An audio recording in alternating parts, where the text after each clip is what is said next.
Hello, world. Welcome to the show. It's another no-brainer. We're coming at you from beautiful, sunny, hot, sixth layer of hell, Florida. It's me. I'm Zach. I'm your host tonight, and my compadre, my amigo, not my sidekick, my co-host, D-Rec in the hizzle. Dirk. I can get down with that one. I like that one. That's like that one? real fair and I balanced. thought I'd be nice tonight because you've had a rough week. You've been a little. I think it's. I haven't actually. I'm going to be completely honest with you. I haven't had a rough week. You've probably had a rougher week. I've just been kind of like, I'm in such no BS mode right now. Like I'm just so sick of being like stagnant with things. Just like how the way we've discussed that stuff, and it's just kind of like, you know what? No, I'm Mister Get It Done right now, and it's like I'm just like, come on. And it's a flaw. So I keep thinking about you. I'm like, I'm being a jerk. I know. It's okay. My wife laughs at me because I yell and scream at you when you're texting me. You do? You don't know it, but I do. Why? Because I'm rude. I'm like, just stop being a douchebag. Let it go, bro. It's okay. Breathe. Your head's gonna explode. Every ounce of angst and whatever you call it, is out of passion. Lorianne's like, what's Derek crying about? Oh my gosh. She doesn't say that. I'm kidding. Listen, we got a great guest tonight. He is here to tell us about the wide, wonderful world of entrepreneurism. His name is Andrew. Let me see if I get it right. Perkett. Did I say it right? Perfect. All right. I got it. Yep. Give yourself a big clap there, bud. There we go. Andrew coming live to us from, is it sunny and warm in Colorado right now or no? It is right now, actually, which is nice. We've had... okay, what's warm for you? Let's rephrase that. All right. Let's put that into context. So I'm happy if we're in the 60s. It's 71 right now, though. So I would be happy if we were in the 80s. It was so we got high of 72, high of 83 tomorrow. I'm gonna have to wear some sunscreen. So it's getting a little warm. Is it getting to be springish to the end, almost summer? It is, yeah. So Colorado's weird with weather. In the springs, it snows pretty much through April. But the latest it's ever snowed when I've been here, we've gotten snow in June before. Okay. But typically, once we hit May, the rain starts. It's warm. It's good weather, so not too bad. Yeah, it was in the mid 90s today with 127% humidity and not a rain cloud in sight. Yeah. Oh, it was no, dude. It was like overcast all day. What are you talking about? Look, you're such a lightweight, man. It was. I'm out. Are you outside? Are you outside working like I do every day? No, I mean, no. Stop it. You work in an office. Define work. What I do? Yell at people because they're installing stuff wrong, and all right. So anyway, it was hot today. I was sweating. Yesterday was. Let's say Florida's hot when the humidity comes, and we're just on the edge of the humidity coming. Like it's sort of starting. There was no breeze at all yesterday. Yesterday was stifling. It was disgusting, especially down in your neck of the woods, because all those new neighborhoods have no trees, and it's like I'm literally walking on the sun. I know. That's like I'll gripe about that as much as I gripe about the cold light in Florida. Like dude, you got to plant them trees, yo, and not the fake ones with the tiny leaves that look like little weeds. They're called. I want some maple, some sycamore, some oak. Florida has a problem with that we need to get some character in these neighborhoods. Lorianne gets very upset when she sees the new neighborhoods going in there cutting down trees. But anyway, so enough about trees. Andrew, you're in Colorado. You are an entrepreneur. You had a podcast. Tell us about yourself. Are you originally from Colorado? I am. Yep. We moved here when I was 2. And so pretty much my whole life, my dad was military. That's how we ended up here. So born across the pond, actually, in England, and then we moved here. And people still ask me why I don't have an accent. And I was like, I was 2. You know, I couldn't talk really. So didn't get that blessing from England, but yeah, I've lived here apart from college, went to school in Illinois, and then came right back. I thought I never wanted to be back here, and then I saw the rest of the country. As far as like by the rest of the country, I mean the Midwest and corn. And I was like, Right. hey, the Rocky Mountains aren't too bad after all, you know? Excellent. Yeah. Well, so where you're in Colorado Springs, correct? Correct. Yep. Tell me, where is that in reference to Denver or Eagle or Vale or what's Yep. the town? Grand Junction. I've looked at. I actually looked at Grand Junction. So we my are, uncle lives there. Sorry. Oh yeah. yeah, we're not close to Grand Junction. We're probably 5.5, 6 hours from there. So we're right at the foot of the Rockies, about 45 minutes south of Oh yeah. Denver, 45 minutes Okay. to an hour south of Denver. So just down I-25. Yeah, and just I think our mountains are better. We're right at the bottom of Pikes Peak here, and so 10-minute So drive, I'm in the mountains. you're My like real close to Aspen, Breckenridge, Vale. I mean, by real close, like an hour or so, right? Breck is about an hour and a half, 2 hours Okay. from us. Yeah, Okay. yeah. So are you an avid skier? you know, this is a fun fact I always share about myself. I have never been skiing or snowboarding in my life, That's cool. and I've lived here forever. So, avid camper. I love camping.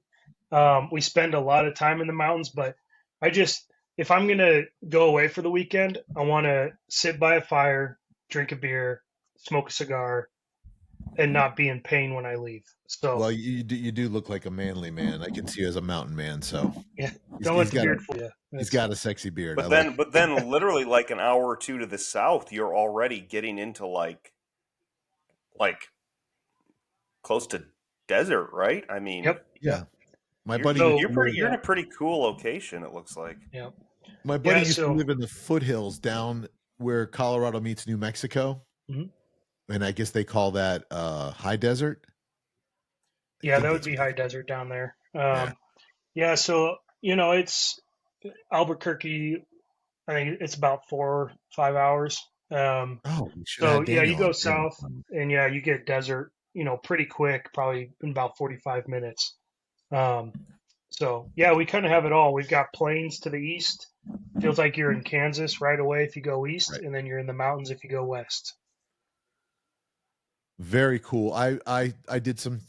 So my parents were both school teachers, and we traveled when we were kids. In the summer of '82 and '84, um, we went cross country, and Colorado was one of my more fonder states. And then Mhm. I went out as I got older, and I've skied Aspen and oh my gosh, there's a mountain I skied. I can't remember, but there's one of the trails. It's not like a double black diamond, but it was the diamond, I think.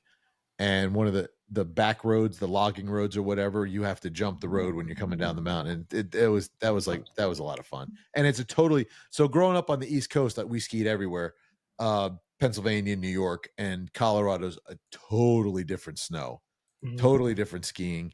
You can't see your feet because it's all powder, which is really cool, but scary because you don't know what you're gonna hit. Right. And when you fall, it doesn't really hurt. As in, like in Jersey, if I fall, you're gonna be bleeding because it's ice. Uh, I mean, yeah, I loved I it up there. can't speak to it because, like I said, never been. So So here's fun fact: like you, I live in Florida. Everybody thinks because I live in Orlando, I live at Disney or the beach. I go to Disney occasionally. Unlike my compadre here, he lives in Disney, and I I don't go to the beach unless there's an event or something special is going on because I sure. catch fire. And the big thing is everybody gets shocked about I don't play golf. Well, that's Everybody what I was gonna Really? say, Zach. You just essentially asked Andrew if he were to ask you, do you play golf because you're in Florida? Like hey, same thing. I'm literally I can walk to a golf course in a tenth of a mile. Yeah, like Yeah. it's a West Orange Country Club there. Yep.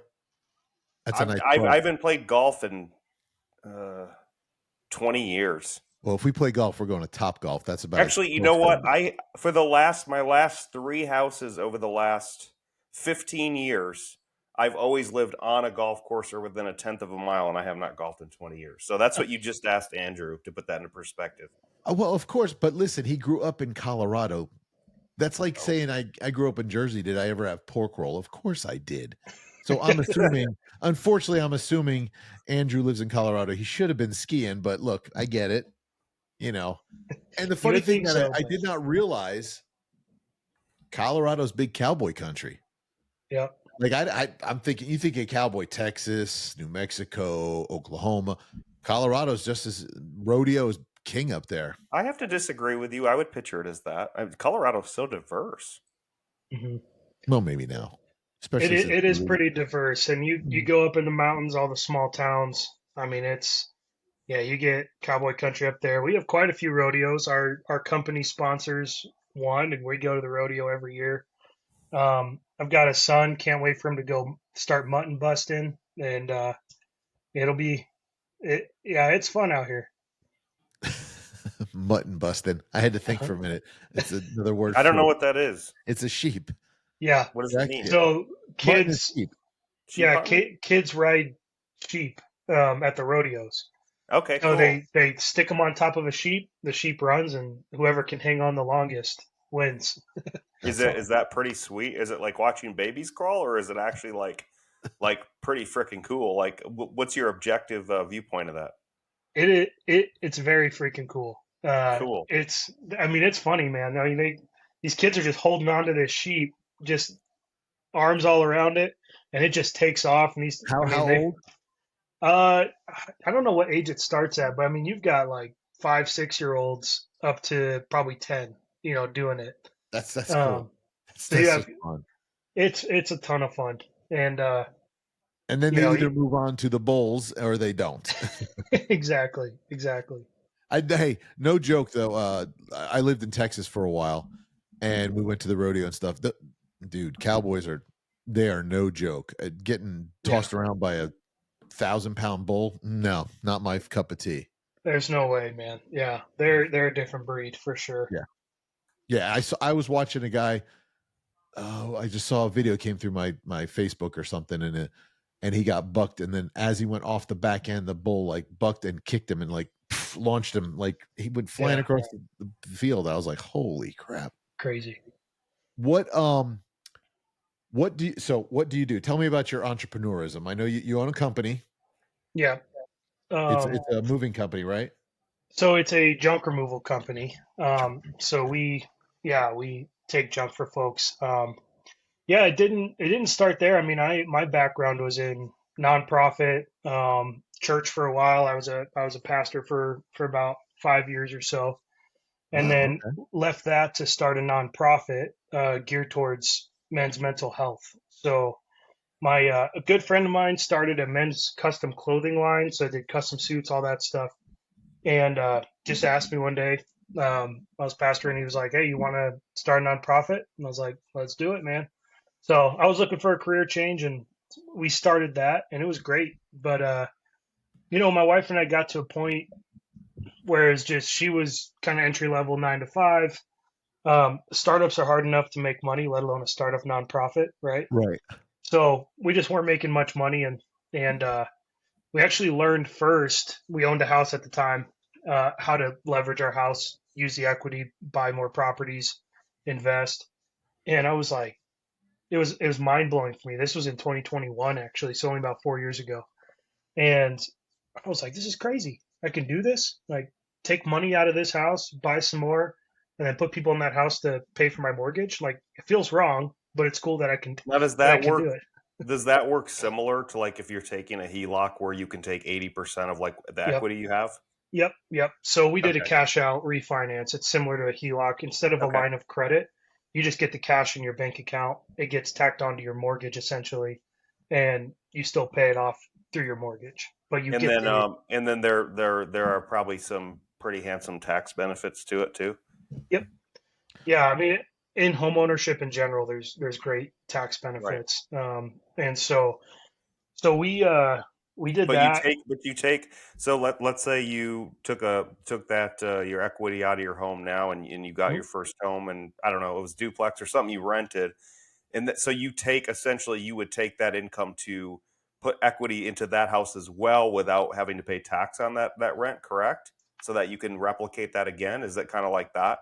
Yeah, so we did what's called house hacking. So we liquidated really almost as much as the equity as we could into our account, and then we bought two more properties. So we bought a strictly an investment property, and then another property to move into, because you don't have to put as much money down when you move in.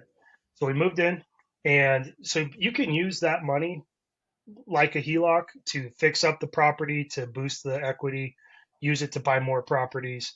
So we moved out of that house, rented that one, and then rented out the investment property that we bought.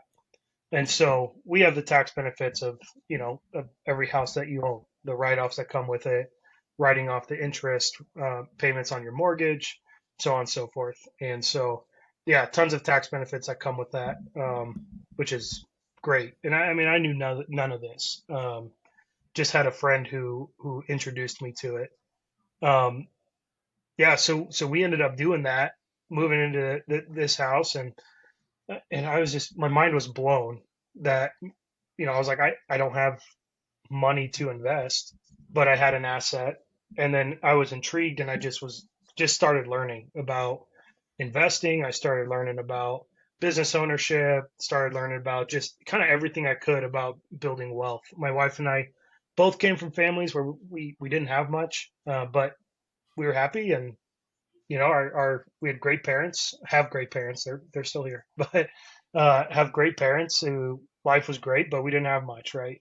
So we were just like, man, we want to have generational wealth and pass something on to our kids. We didn't have kids at the time, but so that's where like the entrepreneurial journey started, Hmm. where I was just like, there's so much that I don't know, and I want to know all of it now, right? So, Well, I hear a um, lot of similar stories where in like, you're in year 4, but I hear stories by yeah, year 10, 11, 12. I mean, because obviously right at the get-go, you might even reduce your lifestyle or live a little more humbly mhm, if you want to move into a property that's lesser than what you have. But I mhm, mean, by the time people are like year 10, 11, 12, there's people that are owning 6 to 10 properties and really just, living better than what they were 10 years ago off yeah, of all the passive income from it with the added tax benefits to it. So right, um yeah, it's I mean, I won't say common, but like it's like a reoccurring theme that we hear too. Like I think yeah, Zach, when we had Mark on, he was maybe a couple years further into it than Andrew, but it was the same type of thing. And Well, this is something we probably like the you bring trade-off, Daniel maybe on for. you're like a little uncomfortable here now, moving a couple extra times. So there's obviously it's not like all rosy red, everything sure, perfect, but I mean, if you can give up some comforts now, while you build these things, then, long term, you can have the same comforts you have without the effort put in to generate the income, from an sure, active standpoint. So I Well, think such a great thing to teach your kids. And then, Andrew, I mean, I think there's a whole nother world too. I don't know how deep you're into it, but now you're in a business ownership, you're in a passive income, you're into real estate. There's a whole world of trusts and you know cash value insurance. So many things that you can do to not have to pay in such a high percent to the government, where you can just set your kids yeah, up for a waterfall of nice directed income or assets where you choose it to go based on your will. mhm. well, and Andrew, are your properties all rentals? Yeah. So obviously we live in the one. The other ones are long term rentals. Yeah. Okay, yeah, because the guy he's talking about, Mark, he does Airbnbs, so Hmm.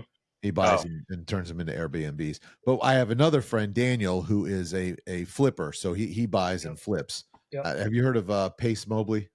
I have. Yep. Yeah, Daniel Quijano. I don't know if you know him. He's just like him and Pace are like best buddies. Yeah. I And think I follow Pace on social, and that name sounds familiar. So I'm sure I've I'm seen sure him. he's the little Spanish. If you've seen Pace's videos, Daniel's been in it. So Okay. he that's what he does. And but he's more on the flipping side. He doesn't buy Mhm. them for rentals or that. He buys them and then makes money off of them. Yep. Or sometimes he doesn't even buy them. He just gets them and then flips them. Sells them before it becomes before the note becomes due. Hmm. Which I have yet to mm, learn all that stuff.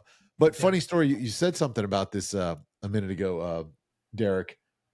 You can take the money out of your house and invest in other houses and then live off the extra money as income, and it's tax-free because it's a loan that you're having to pay back, which is awesome. I mean, I could take out all the money I need out of my house and live off of that and not do anything with it other than just live off of it and just pay my mortgage back and not have to pay taxes because I'm paying myself for my home that I'm paying back. So right, it's kind of cool. Well, having a business has similar things too, right? I mean, like, let's say you have 4 businesses and they cover every single element of your life, of your aspect of your lifestyle. A lot of your expenses are being covered by those businesses and reducing your personal income. So, for example, like my businesses, right? A lot of them are actually in the business expense, but we use them at home for business. We use them at the business for business, or just general consumption. And when it comes to do taxes, now all of a sudden, instead of in the northern states where you have this big 1099 $60,000 tax bill, you've got a reasonable W-2 income and then a larger K-1 with a tiny little rate.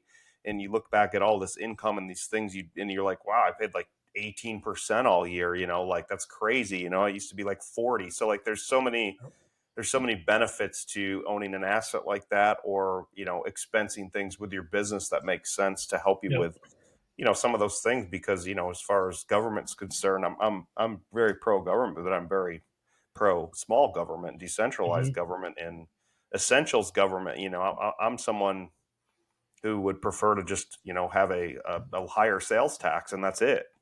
I mean, the income and the real estate is just a punishment for it's kind of the opposite of what we maybe first learned at age 5 of what the dream was. It's giving to fatten the bloat of things that don't produce revenue or compete, which is like crazy. You would never want to do that in your business, so I won't rant into it, but I won't be anti-establishment for the sake of censorship, but kind of I have an element of that to me, just because of dude, what was your give money to people who compete.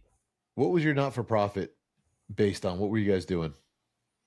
So we were geared towards men's mental health. So the whole goal of it was actually just to get men to become comfortable with talking to other men and teaching men how to talk about what's really going on. Right? Men are 4 times more likely to die by suicide than women are, and obviously it's a problem. And one of the leading factors is that men just can't voice what's going on or voice their struggles, because then they assume that they're going to look weak, or they're going to look, not manly, or there's a plethora of reasons. But so we held an event once a month. It was a guys' night, basically, at the shop. There's a shop down here downtown Colorado Springs, and all we did was we had one rule, and the one rule was when someone asks how you're doing, you can't say good or fine. Right? That's it. If you're good, share why you're good. And if you're not doing well, you don't have to share your deepest, darkest. Just start by saying, I'm not doing okay. And you can leave it at that, right? And then teaching men how to respond to that rather than just automatically us coming in with solutions. Asking for permission to give advice. And if they say no, then don't give advice. Just sounds like a way to improve your marriage too. Yeah, that's actually something I tell people. From that, my wife and I started. One of us comes back for the day, and we're going off ranting about something. The question we ask is, do you want comfort or do you want solutions? And whatever they say, we just respond accordingly. Like, I'll get my robe on and my blanket, grab some tea with her and be like, no, she didn't, right? Like, if she just wants comfort, and if she wants solutions, I'll respond that way. So. Sounds like the opposite of an Amway meeting, Zach. I don't even know Teresa, but people look her butt. When people ask you how you doing in that, it's awesome, great, big things. It's like, what does that mean? Super fantastic. What does that freaking mean? Like, how about you just tell me, like, hey, I'm pretty decent. Got some things going on that I'm working on here, but I'm alive and breathing. So what are we going to get done? Like, it's just people being real is. I imagine that only gets harder. In general, it's funny that you've jumped on that bandwagon. It's an awesome thing, but the generation that I came from, the actual generation prior to me, did not. That was oh my gosh. Oh that's yeah, a don't major talk about no-no. it, man. Yeah. Yeah. But then my generation, Gen X, I mean, we're not as hard as baby boomers, but we're definitely not, Gen Z or millennials, Yeah. If I got to cry, I'm going in the closet by myself and crying, Right. Right. and it's funny. You said you were in ministry. My wife and I are in ministry at our church. We're part of the pastoral team, and I have learned that sometimes people just need a hug. Mm-hmm. You just I never take for granted somebody's day. Yeah. Like, hey, how's it going? I don't wait for the short answer like, yeah, I'm good. But Mm-hmm. are you? But although I jokingly always say when someone asks me how I'm doing, I'm like, oh, I can't complain. I go, nobody would really listen anyway. Right. But, Right. but we have programmed ourselves to not show our soft side Mm-hmm. because men are here to be the hunters and gatherers and protectors. And if you show your soft side, you show your weakness. But Right. that's that. Vulnerability is strength. Yeah. Well, Is and I it? think Andrew, yeah. go ahead. I'm really curious too, like what led you into this. A lot of people lead into this because they were like, retired military or something, and they had a Mm. heart for PTSD, or they had a friend who committed suicide. Like I know you mentioned for other people, but like, what was it for you personally? Like, what was your because like obviously you have to have conviction and calling to want to do something like that. Sure. It's a heavy burden, right? Yeah. Yeah.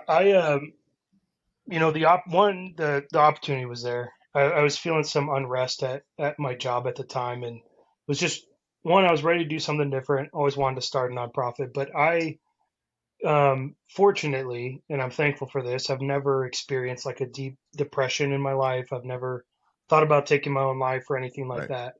that. My struggle was more so on the anxiety side of things. I remember my first anxiety attack was right before I agreed to take this position with him, Mm, and it was one of my only full-on attacks.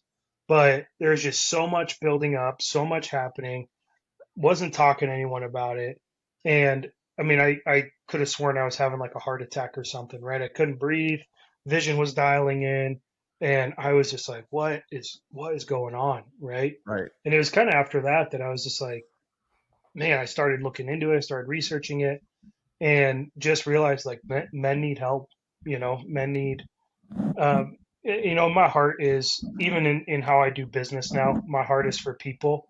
And I'll share more obviously about that when we get there. But my heart's always been for people, but especially for men. I mean, I think there is a balance of there's a primal instinct in us where we want to be like you said, Zach, the hunter gatherer, the doing quote unquote man things, but then there is an emotional side to humans, and Right. learning how to balance that, not being so far on the side where I'm crying every morning I wake up and before I go to bed, and um, but at the same time not just bottling in. Like, how do we find that balance? Because that's how we live healthy. And so it was really just that heart for people and seeing that there was a problem, experiencing some of it myself. And I was just like, let's do it. And my buddy who had started the clothing company was and is a good friend of mine. And so we had talked about it for a while, and it just felt like it was the right time, especially after what I had experienced. What's the clothing company called? It's called Inherent Clothier. Inherent Mm-hmm. Clothier. Okay. You got Yep. a website out there for us? This is inherent.com. This is inherent.com. Make sure you send that to us. We'll put a link in the bio at the end. Okay, awesome. Um, We'll do. Now let's go back a couple years prior to that. You said Mhm. you were in ministry. Were you a senior pastor or youth pastor? Youth pastor. Okay. What denomination were you running? So I tell people I'm a denominational mutt. Um, I went to Me a too. I get Bible it. Bible church in high school. Right. Went to a Presbyterian high school, Methodist college. Worked at a First Church of God in college and a Presbyterian church in college. Came out, worked at a Southern Baptist church right out of college, and then I moved to non-denominational. So I've been around the block with the currently we're actually in a Christian Reformed church. So So I get it because I was raised in a conservative Baptist church. okay, Left when I was a teenager for a youth group, and actually a girl, nice. and it was a Christian Missionary Alliance. Married a 7-day Adventist. That didn't last very long. Um, Walked away for a while, then came back and was a went in a non-denominational. But it was funny. People kind of like they say I went a little backwards because I went when I came back into the fold, I was at a prosperity church, Okay. and then I he left to go on the road with Joel Osteen. He was a big guy. What with is Joel. a prosperity church? Yeah, I'll show you I don't want to know. the prosperity ministry. It's how to it's I need a to start one of those. it's like Yeah. Amway. It's all about making money and being mindset is Cool. positive, and yeah. Yeah. God does not want you poor. And I believe I'm 100% down. I'm all about Yeah, it. but But anyway, kind of a the weird pastor who took over the prosperity church then was a Bible based teaching pastor, which they're like, how did you go from prosperity where you're getting the milk right into the steak, And I was just like, Mm. well, that's how it happened. Yeah. But and then my wife and I, we go to a non-denominational, and our church, our pastor is like 100%. He preaches from the word, and if it's not the word, he don't want to, Yeah. He actually used to be a stand-up comedian out in California. And when he got into ministry, that's what he did. He worked the youth and the children, and he was the funny pastor. And then when he started his church, he was the goofy funny pastor until a pastor kind of pulled him aside and said, "Dude, stop. Yeah. That's the altar. You're ruining Mm. it. You're making it all about you. It's not that show. You need to switch." And he switched up. He actually almost walked away, and then anyway, we've Cool. had him on. So that that's where we are. So I get it, Mm-hmm. but as long as your foundation is based upon the Father, then that's all that matters, and then Right. Yeah. everything Yeah. else, It's all the other stuff is man, and it just let it wash off. It's all crap. right. Yeah. I always say I'm not into religion. I'm into relationship. Yep. Yep. I'm there. I'm there with you. It's been interesting. I mean, seeing a plethora of different traditions and just and I think the funny thing is it's just like the minuscule difference in beliefs that cause a whole different denomination, right? And I mean, it's like kind of like you said. I mean, it's petty. I think it's things that I've had people argue with me, talk to me about stuff, and I grew up in a very traditional, I would say, like legalistic church where having tattoos was a sin, dancing, drinking alcohol, and Can't breathe, can't smoke, can't look at. exactly. Yeah. So Yes, I I'm grew not up in doing that. well because I've got my tattoos and all that, so they wouldn't like me anymore. But it's just Oh, you're it going is. to It's hell. it's what matters in the grand scheme of eternity is the big thing, that the question that we come back to, and it's not these little arguments that we get in. And so I agree with you, but I've appreciated the opportunity to see and be a part of so many different styles. I learned. You're right, and it's almost like you get the buffet and you pick and choose what you want. Yeah. But in reality, it boils down to where your heart is and what your true following is. Yeah. And one of the things my friend Daniel, who I was talking about earlier, said to me, he's also a pastor, and he's super knowledgeable. I mean, he like Mm. used to devour the word like hours at a time. Like, him and I have another friend, Bob. My friend Bob gets up at 4:30 in the morning. He spends at least 5 hours in Wow. meditation, prayer, and in the word. I'd be like, Jesus, I'm going to sleep. So just talk to me if you want to, but I'm crashing. I'm tired, Right. Right. But so Daniel said to me, he goes, "What if everything you learned," and this is where everything changed, the whole perspective came Mm. into light for me. And I really didn't even know this conversation was going down this rabbit hole, but it's awesome. He said to me, he said, "What if everything you were taught did not line up with the word? Who Mm. do you believe? Your mama taught you or what God's teaching you?" Right. And I said, "Yeah, 100%." Yeah. So that's where I woke up and said, "Okay, I'm done listening. I'm going to study and learn for myself, and Yeah. let him just teach me." And as this is hard for me to say. My wife runs the school for our church, and we're very involved at the church. But there are times where I'm just like, I don't really think I need a church. I'd rather just study and be with some small. Like if you look at the way churches were back in the Bible, it was just a handful of people hanging out studying. Yeah. It wasn't this big mega thing going on. Mm-hmm. And so, community church. That's Pastor Joe. My pastor says it all the time. He's like, we got to get back to community church. Yeah. Back in the community. So it's a lot of interesting stuff. And I appreciate where you're coming from. It's great. It's great. It's funny you talk about I'm wearing a bracelet. I don't know if you can see it, but it says #strong men talk. and, and I got it from actually a beard company that I get my beard oil from. And I it was Men's Mental Health Month, and they sent it out, and I didn't even realize it till we sat here, and I just happened to look down at my hand, and I was like, "It's pretty awesome." And That it's is true. awesome. True. Yeah. There is nothing better, and I love doing it. We do it at my house, or we do it at my friend Bob's house, and we just sit a bunch of dudes, or even the girls and guys, everybody. We just sit around chopping it up, and there's no judgment, there's no holds barred. It's whatever's on your heart and your soul. Let's talk about it and let's figure it out. But I have to do that what you do with your wife. I got to come home if my wife's having a bad day. I'm gonna have to say that. Do you want comfort, or do you want me to give you a solution? Yeah, because she already knows my solution. Pizza. No, Right. my solution's Jersey. Let me just go whack somebody and we'll get this over with. But that's not the right thing to do. That's not what Jesus would do. Oh, but he'd flip over some tables. He would. That's right. Amen. No, it's I'm with you.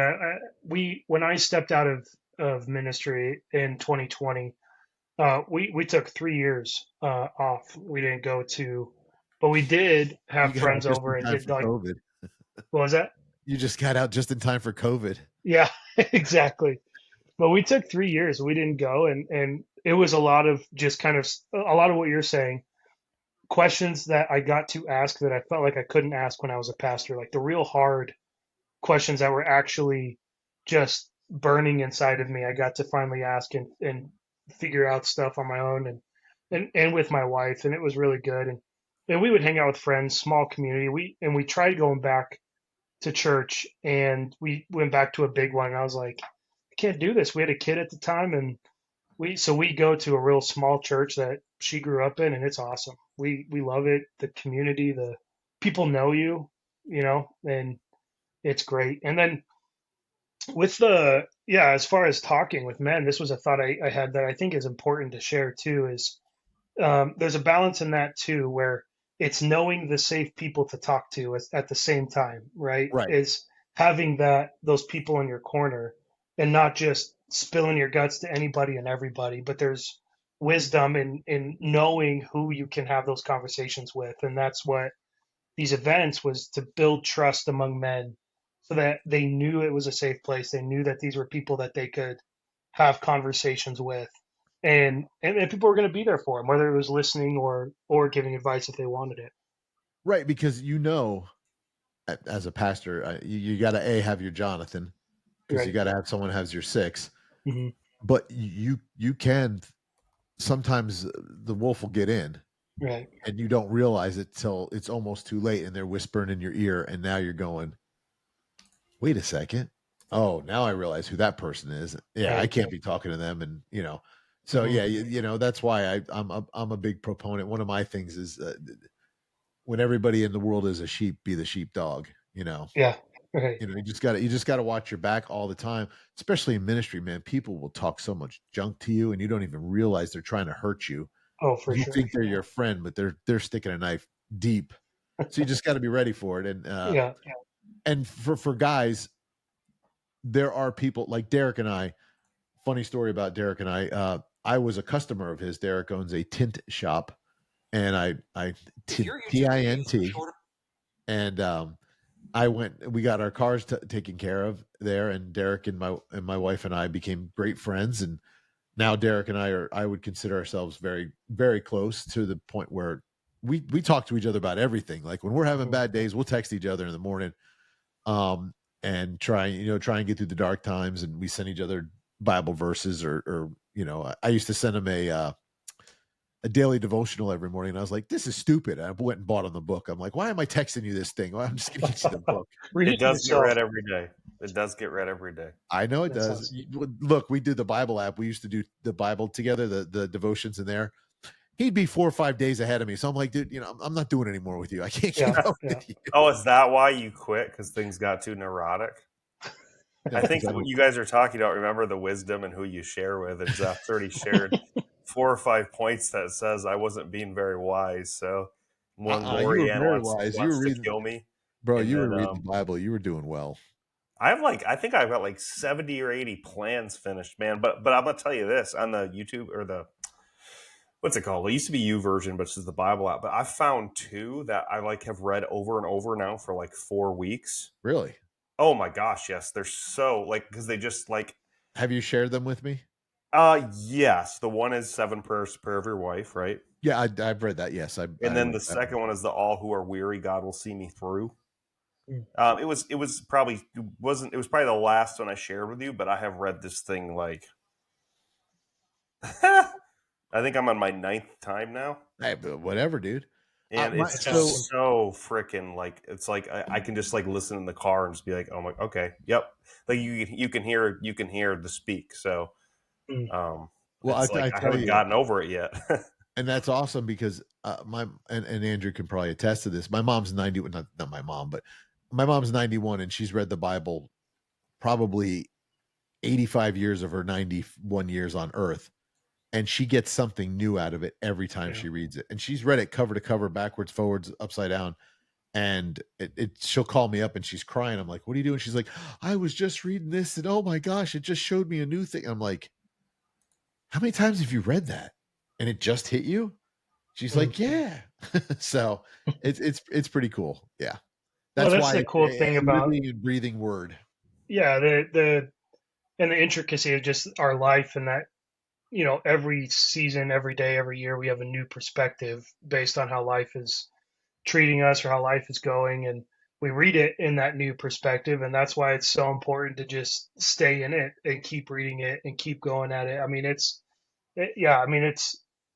I could read the same verse every day, and it's going to mean something different in a year from now than what it means today.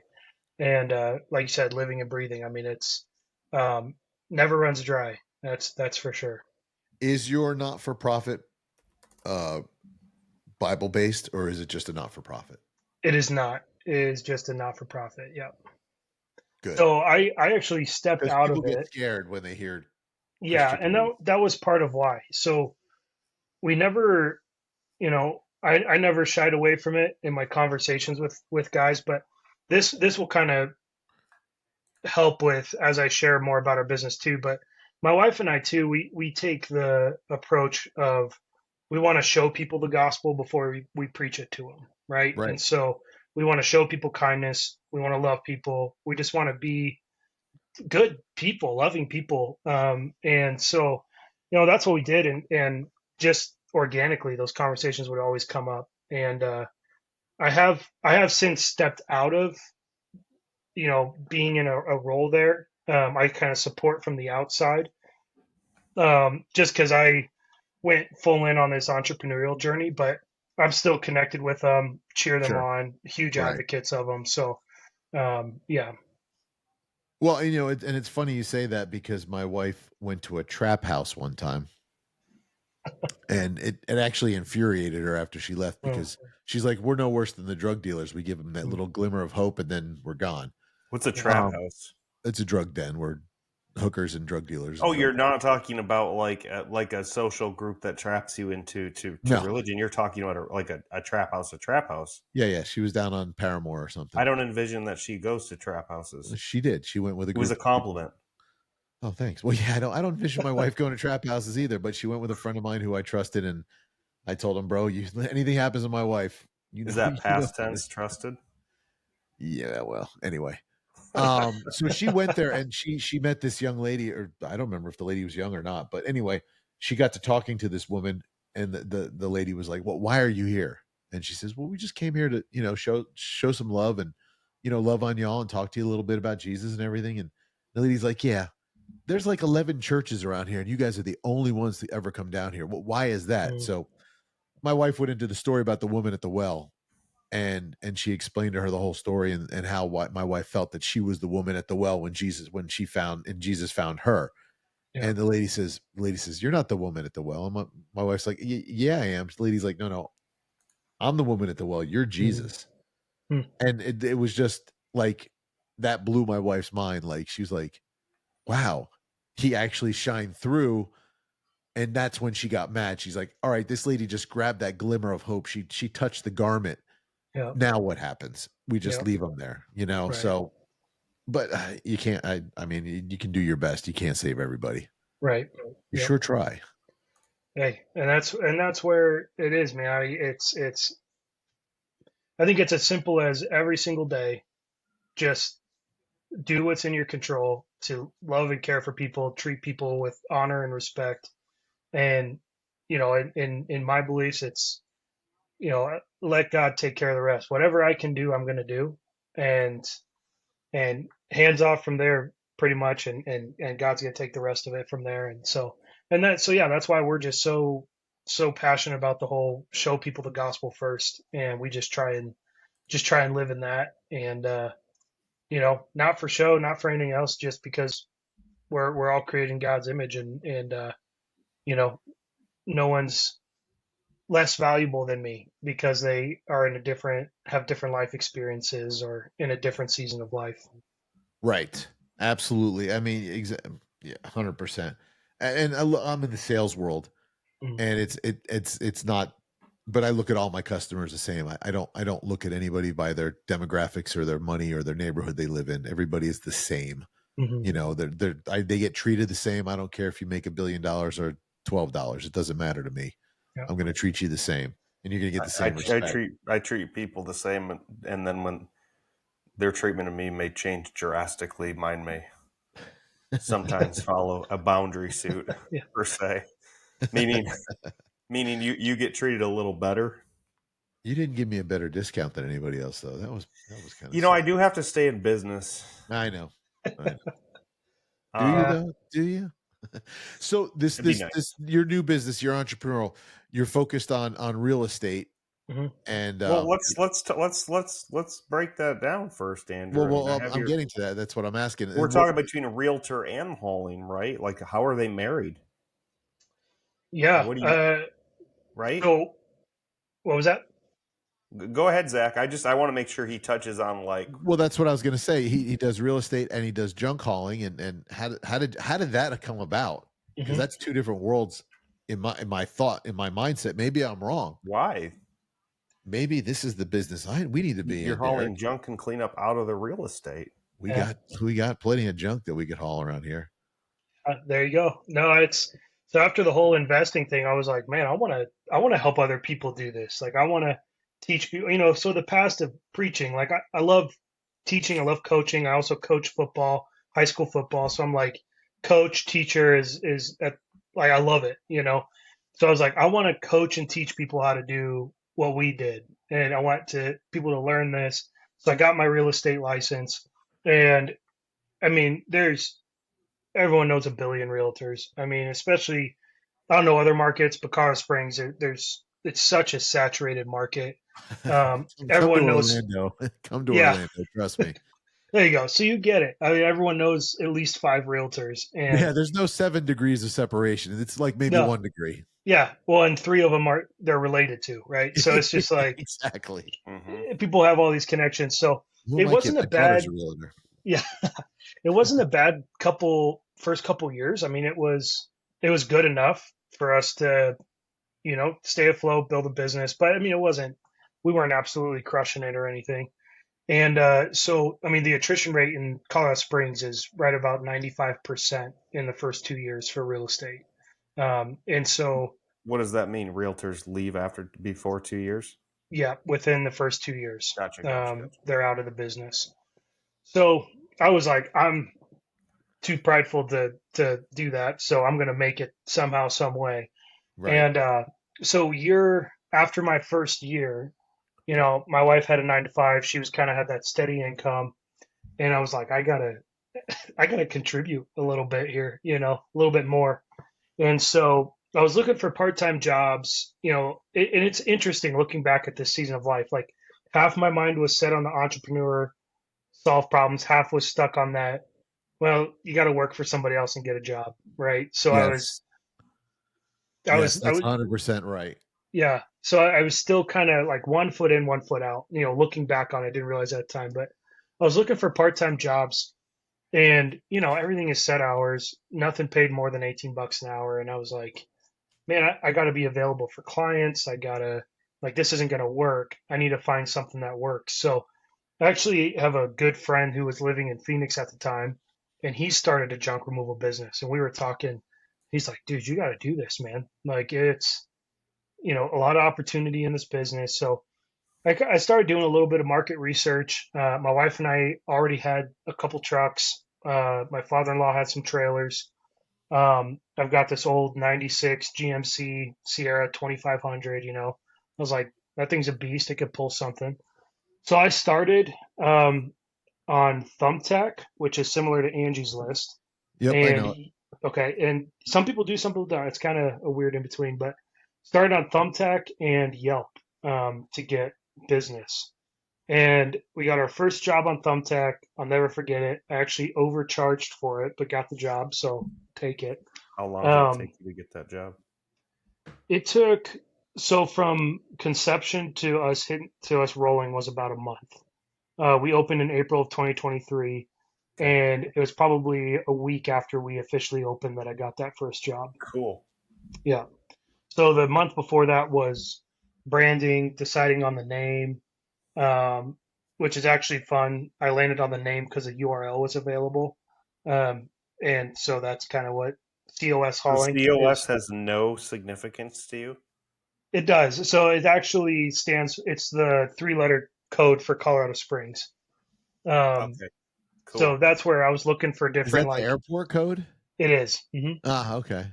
Yep, yep. So, I was looking at different URLs using mine and my wife's initials, doing COS, junk removal, and then I found COS hauling, and the URL was available, and I was like, that's the one. That's what we're doing. So yeah, so we got rolling and just intended for it to be a side hustle for us. And fortunately, in the last 2 years, I mean, it's grown significantly. We have employees, and we've been scaling. So that's and I had as far as that question, as far as how it relates, I had clients in real estate who were asking about junk removal, and no one had a better junk removal than the big franchise commercial guys, and they were expensive, and so I was just like, man, I could do this. I could charge less, still make money, and so that's another reason why I ended up getting into it. Um, What type of overhead do you have in that business that would make it expensive, right? Because in our industry too, we mhm, face, a healthy for not just our industry, but a lot of industries is sometimes saying, hey, what's your cost of goods, direct material and labor, and, sure. and try to keep that under 50%. And then, maybe have 30% overhead. And at the end of the day, maybe walk away with a couple bucks. But like, what about the hauling industry for a franchise is when you say it's overpriced, what contributes, and now that you're scaling, maybe this, what Mhm. contributes to the need for charging to collect that overhead to grow?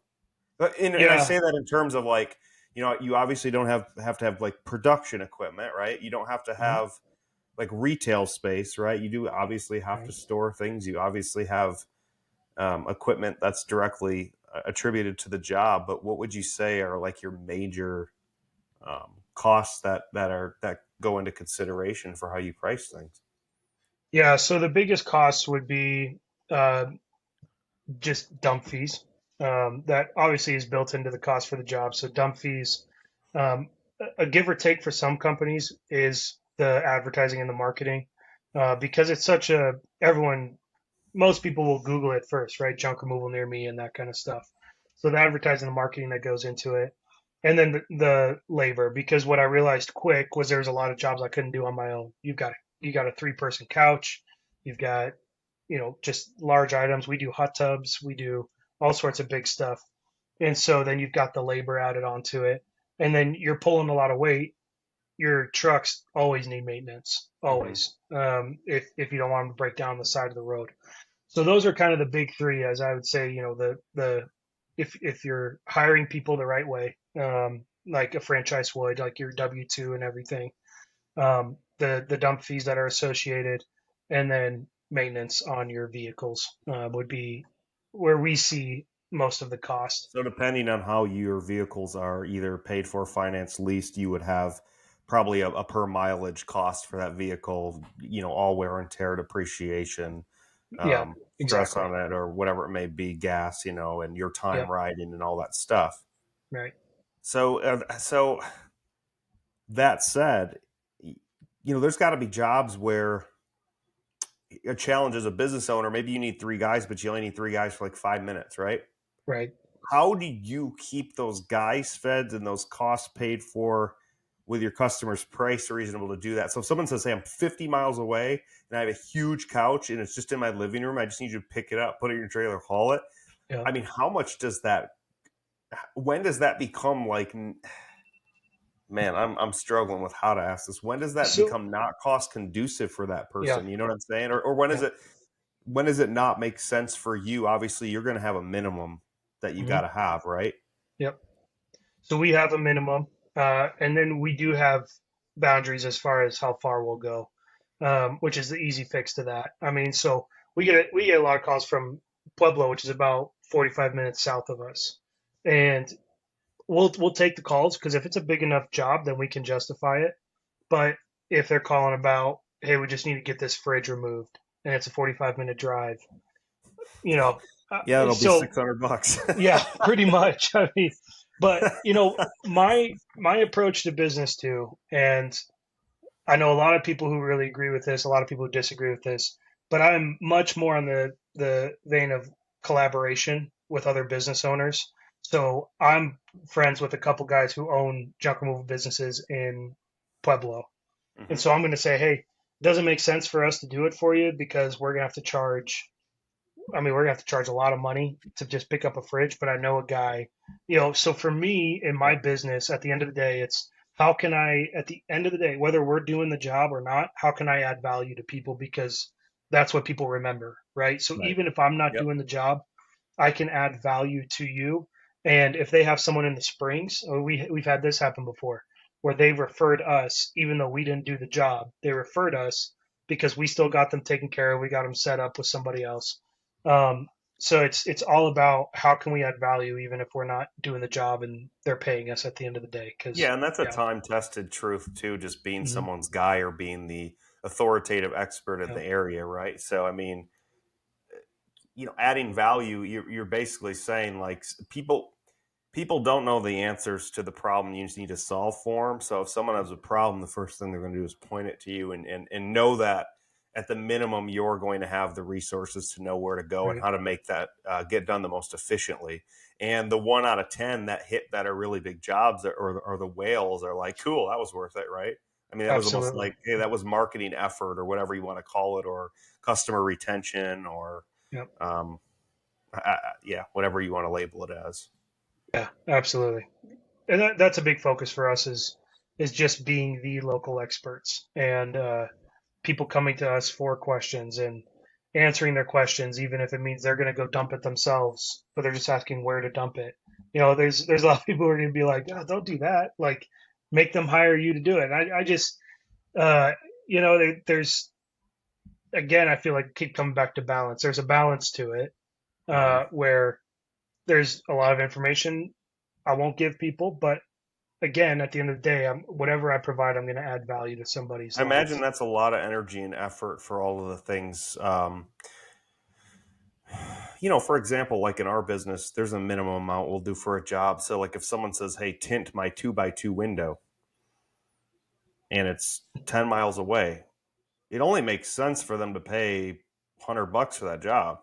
Yeah, But I'm going to have literally $250 in cost right when I leave my shop. right. And so it's like, we just say, hey, it's 500. And we have to explain to them, like, there's a min because the costs are not conducive to doing that. You either have to bite the bullet, do it yourself, hire a Facebook market. I mean, and we don't have a lot of that, but I'm guessing you do. Mm-hmm. I'm guessing you have a lot of things to get to like to get to the gold. I'm guessing you have to constantly sift through a lot of duds to find the gem as part of the trade. Is that a fair assumption? Yeah, absolutely. We're kind of the same way. I mean, we have a minimum, and some people get upset about it when it's one thing, and it's the exact same thing that you're saying, where it's like, well, we're providing the service, we have costs associated on our side no matter what, and so we have to, and that's been a lot of the first 2 years has been testing it, what works, what doesn't work, where does our pricing need to be. Um, Sorry, Siri just spoke to me in my ear. But yeah, Shut up, it's Siri. been something. Yeah, she's the Be worst. gone, demon. She's the worst. But yeah, it's been a lot of testing over the last couple years and figuring that out. So I'm sorry to peel back the onion so much, but like when you say Yeah, you're good. you had seen a lot of franchise who were priced too high, um, what I find in markets where there's people who come in and say, hey, I want to be low price, the word scaling isn't synonymous with that, right? Because Mhm. scaling does require you to charge overhead, because scaling will bring you extra fixed costs eventually that are milestones that have to be paid for, right? Yeah. So when I was asking the question, I was like, do some of the higher priced people have like expensive storage space or a need for that, or so do they have a higher need for a fixed cost that would require them to charge that to grow to that level? I mean, what have you found? Obviously, you're finding, if you're scaling, you're finding that, right? Because to Hmm. scale, you have to have some of that to Right. maintain your profit so that you can actually financially be able to do that. So I'd be very curious Yeah. what you found so far along the way. Yeah. So for us, I can store our stuff at my house for now till we add more, and then we're gonna have a lot that we're paying for. We're gonna have to rent out a lot, which I'm not a fan of renting, so we'll probably buy one. But we'll have to have a lot. But especially those big franchises, they do have so much overhead. I mean, they're doing so many jobs. They have so many employees. They have, you know, I don't know, probably 8% franchise fees. yeah, franchise fees. Yeah. So I mean, they're running so much overhead than what we are, and I've changed my language. When I started it, it was like change it from low prices to fair prices. So we're at the market standard, and then franchises are a little bit above that. Because you don't So want to be the cheapest guy, you want to be the highest no, value guy. You and want this you is want what, to be the guy where no matter what the price is, they're like, that saved us more than we paid. yeah, this is something that nationwide people need to know about junk removal. Is there's Business. always going to be the $50 guy, right? He'll do anything for $50. He'll take the couch, he'll take whatever it is, but the way that the dump charges is they typically charge a minimum and they charge by ton. And so their ton charge is typically, at least here, is their minimum charge. And so you can quickly do the math and say, well, that's probably not going to the dump. So Um, you're gonna get that in any skilled trade industry. I would say that mhm, when in skilled trade, you get like almost what you'd call the Peter principle in business, where the best employee becomes the manager. The best mhm, guy at doing that becomes the owner. It's like that in window tinting. The best tinner guy becomes the owner of the shop. Well, the owner of the shop has not had prior experience in other industries, other businesses, and does not have a formal business degree.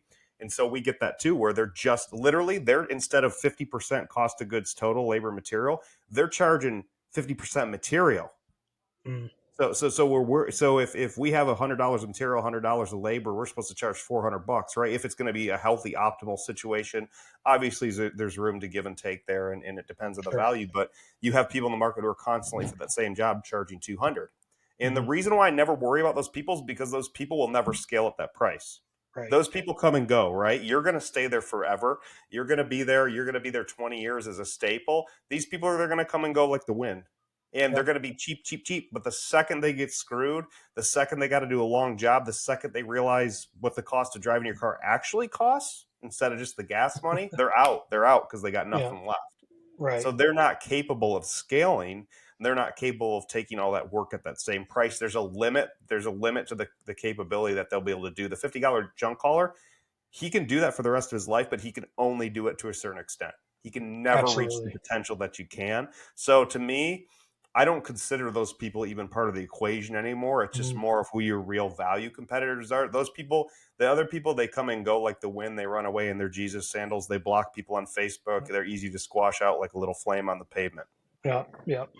But No, Do you absolutely. guys that is do what you, I wished people in skilled trade understood Yeah. enough business sense to know that if you don't have overhead now, if you want this business to be what your mind thinks it will be, you will have overhead. Now, it is your Absolutely. job to keep that reasonable, but Yep.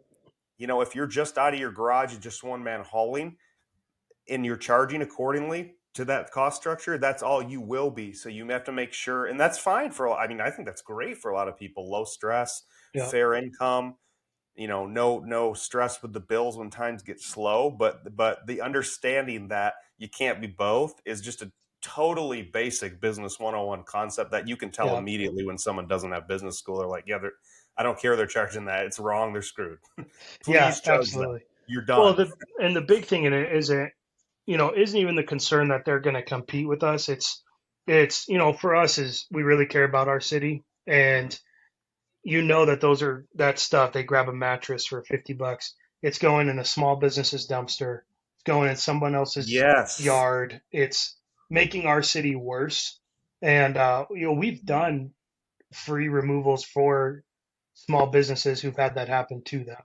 And so that's the only time we've done free work. Like I have a lot of friends who are business owners now, and had this one guy he has a 6 yard dumpster, and there's a 3 person couch just half in, half out, just sticking out. And just because someone was like, they think they could just drop it off wherever, and that's the most frustrating thing about it is, Yeah, it's like um, they're so uneducated that they think nothing costs anything, or they're just right. horrible people, or they're just like I'm sure you have similar, but Orlando is a city of diversity, immigration, legal and illegal, whatever you want to call it. Mm. And we'll get that too. Like we have a lock on our dumpster, and it's not massive. I think it's only like an 8 cubic yard dumpster, but um, even with a lock, we had it where someone actually ripped off the two plastic lids, and then they just come by and they just fill it up with junk, and it's like, Yeah. hold on, and the dumpster company says we don't care. You gotta upgrade or whatever, and it's like, well, then some people gotta like be arrested Right. because it's just such a derogatory, like you said, like your first thought is like, okay, it's great that someone's doing it for $50 because they can go get their refrigerator, not break the bank for that person. But then your second thought is like, no, it's not. That person should get a new refrigerator from Best Buy, have Best Buy haul it away as part of that service, as value given into that service, because that $50 guy is going to screw up the cost structure for someone else potentially, right? Right. Yeah. Yeah, that's crazy, man. do you guys have the guy, the Sanford and Son, driving around picking up the junk on that you leave out on the curb? Yeah. Yeah. I see him go through my neighborhood all the time, and you know what? Not for nothing, I leave stuff out for him Right. because I don't know if he likes picking up washing machines and hot water heaters. I don't know if he's getting money for them or if he's a repair guy and he takes the parts and like Frankenstein stuff. Who knows? But he's not the guy driving around grabbing a sofa, throwing it in someone's dumpster. I think he's going to Totally. probably make money. Scrapping, something like that. Yeah. And then we actually in Orange County where I live, we have one of the days during the week you can leave large stuff out Hmm. and they'll take it. Yep. So I mean, I've left dressers and ripped up couches. My dogs have Yeah, destroyed we have already. bulk pickup every week, dude. Yeah, How do you bulk compete with pickup is that? So noise Andrew, free. our county taxes, it's like he said, to every Sunday night you can literally leave out literally like more, it would surprise you like quite a bit, like almost Yeah. anything, with Well, the exception of maybe paint or like yard waste or sure. whatever. But we have a bulk pickup as part of our county. I've never had that anywhere I've lived, but Zach brings up a good point. What do you have that? How do you compete with that? How do you, I mean, obviously, I think there's more to what you do than that, though. Yeah. Yeah. We don't have that in the springs, so we don't have to deal with that. But I would say like a huge benefit to us because probably another competitor of ours is like the roll off industry, right? They leave the roll off dumpster, Yeah, but at the end of the day, you're still doing the work. You're still the loading it garbage up. guys. Even with the bulk day, you're getting it out on the curb. You're doing the work behind it, and it's free, so most people, I'm sure, would be willing to do it. Our service, you don't have to lift a finger. We'll go in your house. We'll take everything out. And actually, even today, we got a call this morning where someone said, "Hey, we're moving. Our neighbors were supposed to help us get rid of this stuff. We have this huge pile of junk in our yard. They're supposed to help us, and they bailed last minute. We need this done by 2 o'clock today. Is there any way you can make that happen?" Right? So sometimes, and I tell people all the time, this industry it's an impulse buy. When I first started, Right. when we first opened, I was like, man, I want to be booked out 2 to 3 weeks, know that we've got jobs coming. But it's not realistic in our industry. It's an impulse thing. People see the junk that they have and they're like, I need to get rid of this right now. And if they wait long enough, they're going to be like, you know what? I lived with it for this long. I can keep going. I don't need to spend the money, Have right? you ever thought about adding temporary dumpster pickup and drop off and pick up to your services too, where basically like someone pays $200 and they get like a 6 cubic yard dumpster on their driveway for a week, and then you just come, I don't Yep. know, but I've got like four of them and they're freaking awesome. Like when Hmm. you're moving, oh my gosh, when Yep. you're before you sell your house times two, and then when you buy the new house times one at least, plus when your wife buys a bunch of furniture and you putting half of it together with all the cardboard that comes out of it. Have you ever looked into doing that, or would you say that you'd prefer to scale what you have right now first before thinking about doing anything like that? Yeah, I've thought about it a lot. Um, I'm constantly thinking about the future, where we want to go, and that's one thing I've thought about quite a bit is doing the dumpster rental roll off thing. But I while it's kind of interesting because we've grown quick, but we've also grown slow at the same time. I've paced our growth because I don't want us to outgrow what we're capable of, and I want us to grow healthy because I want us to be around for a long time. So while it's tempting for me, I want to really be the local expert and master what we're doing before we dip our toes in another space rather than just spreading too thin. But that's absolutely somewhere I see us going in the future. You've got the Alex Hermosi mindset, Yeah, scale what you have first. If you've yeah, scaled that to the maximum, then add on, yeah, complementary and replicate that too. Most people, myself included, would probably default to saying, if you were making an impulse decision on that, would say, let's add all those services just so we have them. Well, the problem is, if you're not focused on it, you might not be able to be profitable at it, and you might right, have those overhead costs without the demand to pay those right, things too. Like you might get exactly. four dumpsters and only like a quarter utilization, and then where do you put them, right? Okay, oh, I gotta have an Hmm. extra pole barn, or whatever it may be. Yep. Yeah, no, that's exactly it. And so that's how I look at it because again, I want to be here for a long time. And so it's just about that healthy growth, scaling what we have, getting really, really, really good at what we have now, and then we'll explore other options. But doesn't mean I'm not coming up with ideas every day. So As Have I'll be you George ready. Strait would not say, you ain't here for a good time, you're here for a long time. Yes, are you yes. are you ever considering franchising the business? We have thought about that. Yeah. Um, Also something I've considered, and so we'll see. We've had a couple conversations with some folks actually in Denver who've approached us about it. So we've considered it. Again, it would fall under that same thing. Like I want to make sure our systems, our processes, everything is just as fine tuned as it can be, so that obviously in a franchise we're passing that stuff on. Because again, it's a business model that you can franchise, but I've seen a lot of smaller franchises just not do it well, not set their people up well. Yeah, they don't know what Um, they're doing and they don't go into their market. So all of a Right. sudden no, you're paying into national funds and royalties as a franchisee, and then you're the one developing the market because the yep. systems aren't. How old are you, Andrew? I turned 32 in a week, actually. Sad, man. You got the wisdom of a 72-year-old dude. It's just crazy. I've got Like the gray the hairs things coming you're in. saying are so like rock solid. Like, and I'm saying it through You. making mistakes. You know, like Mm. oh yeah, or formal education or mistakes in school of hard knocks education. But it's Sure. like, yeah, you're 100% right. Like you do this thing for 2 years and you kind of don't know your perfect direction, and you franchise it out and you get a bunch of failures, and you have to now create yearly FDDs, and you're not going to sell any business. It's all going to implode and collapse. Horrible idea.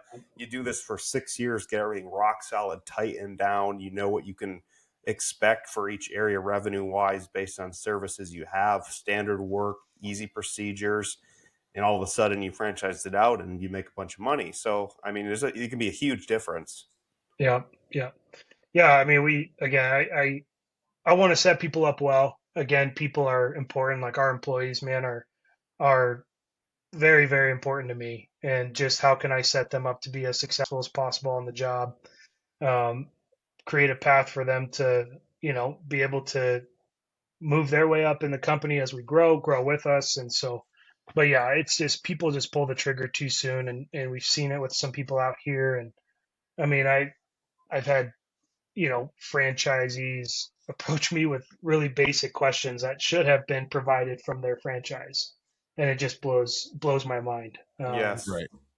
Right. Yeah. A lot of time franchises are just more important about getting that royalty and getting your name Right. out there. I mean, that could be any business in your industry. People will ask questions where, like, have been in business for 3 years, and like, let's say you've been in business a year and you're doing a ton of jobs, and you're like, holy, you don't know the answer? That's crazy. Now that, I mean, I'm totally about questions, and there is no stupid question, but there are stupid questions. There are stupid questions. There's rookie questions, there's questions people ask after 10 years doing it because they're doing one job a month. And it's like, bro, you haven't been doing it 10 years. You've been doing one job a month. That means you've been doing it for 3 months in my world. Right. So it's also experience through repetition and volume. And yeah, you get people like that asking the questions, and you're like, okay, that's cool. But in your mind, you're like, holy crap, this is really bad. You haven't come across this yet, because you will find a pain point with this same problem very soon. And because you did, right? So now it's going to hit them at a larger scale. And it's like, eesh.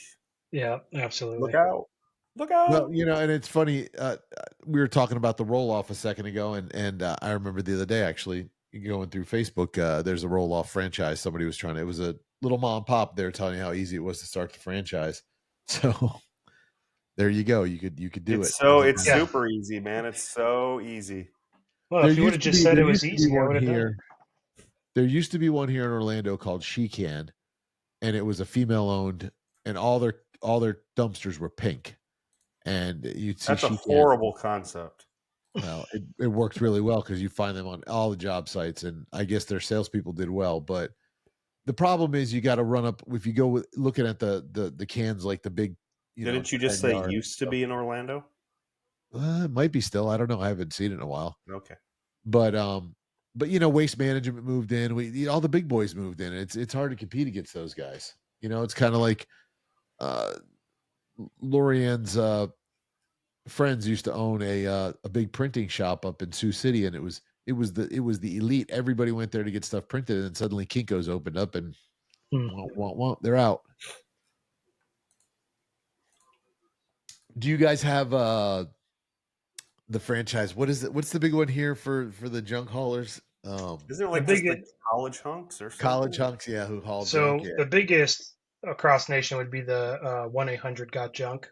Yeah, yep, I've seen those. Them and college hunks, yeah, are probably the two big ones. And is college hunks just truly a name? It's not really. Yeah. A bunch of college. Well, obviously, Zach, you can't discriminate on someone when you're franchising what they look like. You have to have a 6-pack to buy this franchise. Right. We don't care about your actual. No. You have to be in a fraternity in college, and you can.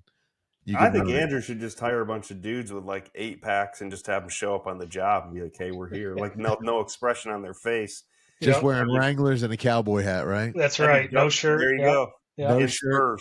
Oiled up and ready to move stuff. Yeah, no, for their interviews, they're like, great, so you're in a frat, that's awesome. Please send us a shirtless picture of yourself, and then we'll make the decision. Yeah. I wouldn't want to be the dude emailing that, but no. I'm sure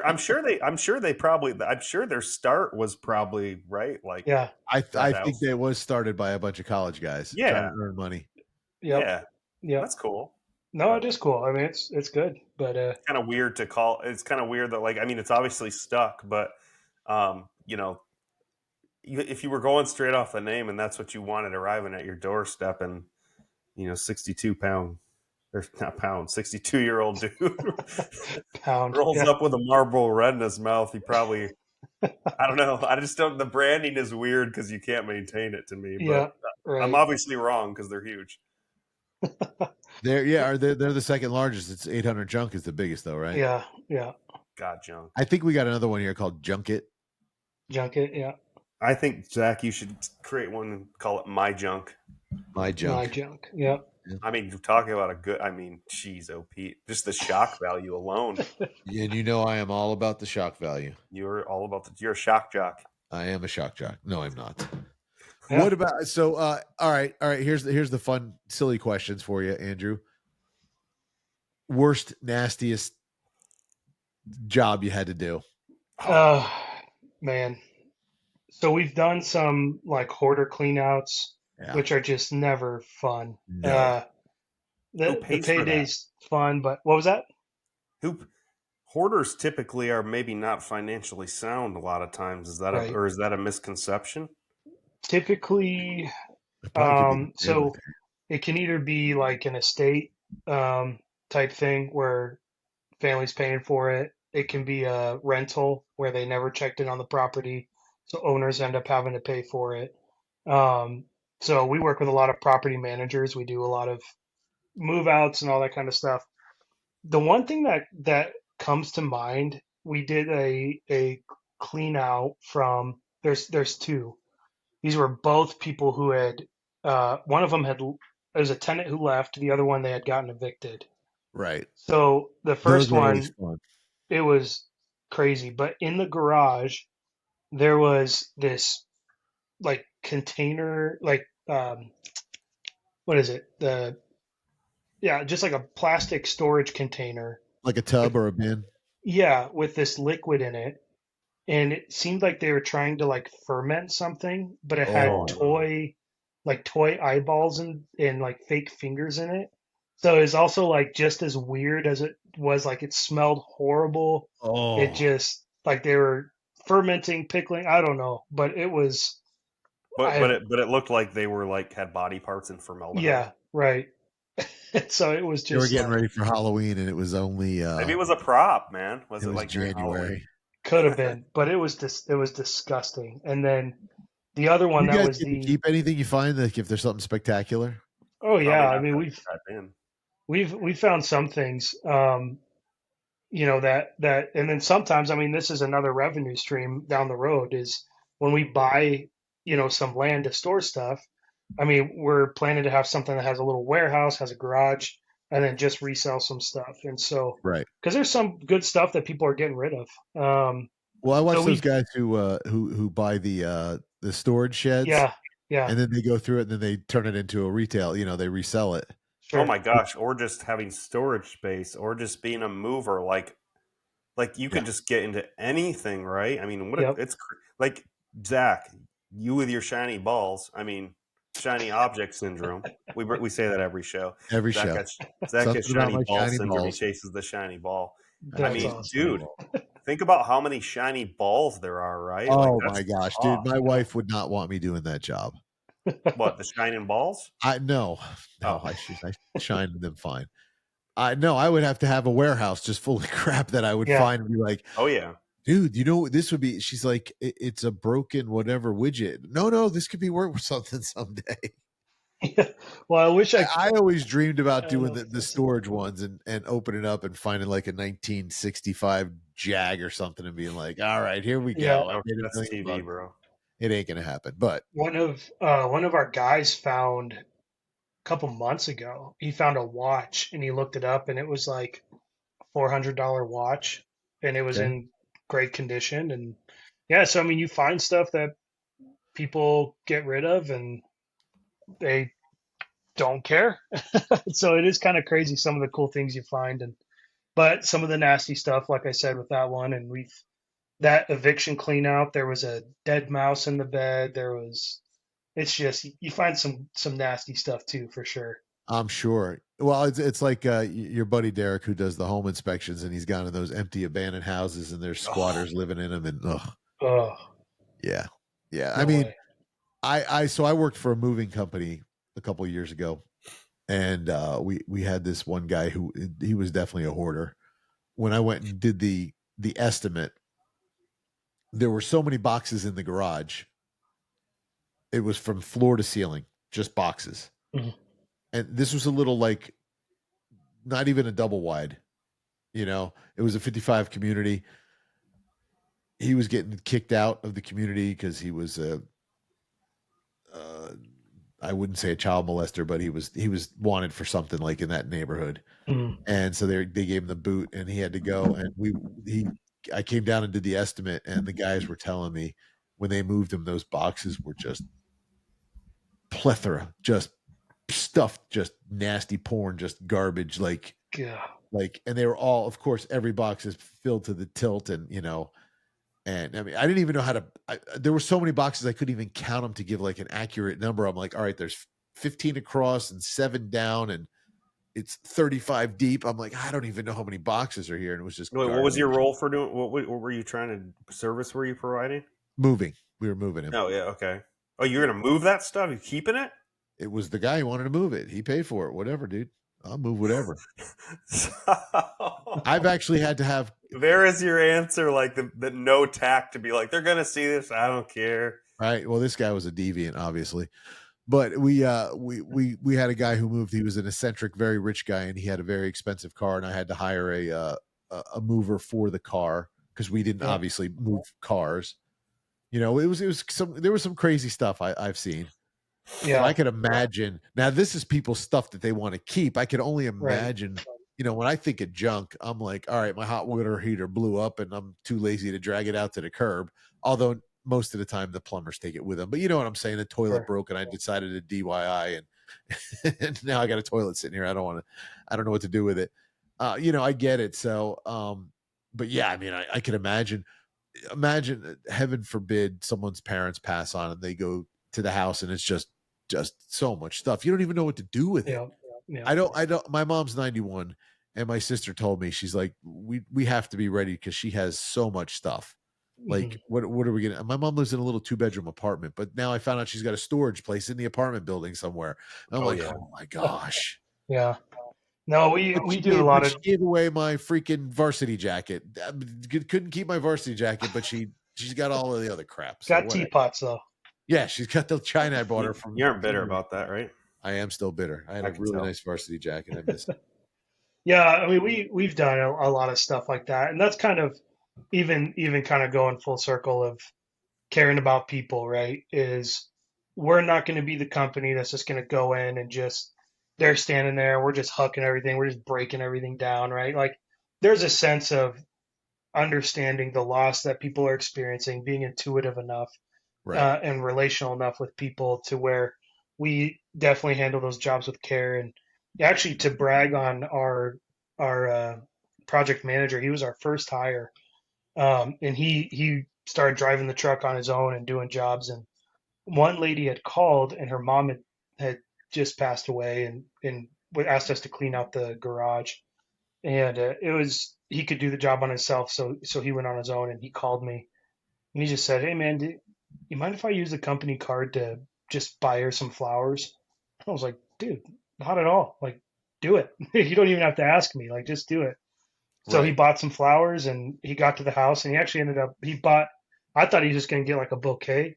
He bought flowers that he could plant, and then he took the time to plant the flowers for her. And I mean, she was just, I called after just to see how the job went, and she was in tears, and she was like, "That was just the most amazing thing I've ever seen," right? And that was all his idea, and it was awesome, man. I was really proud of him, and that's the approach that we want to take is, literally go the extra step.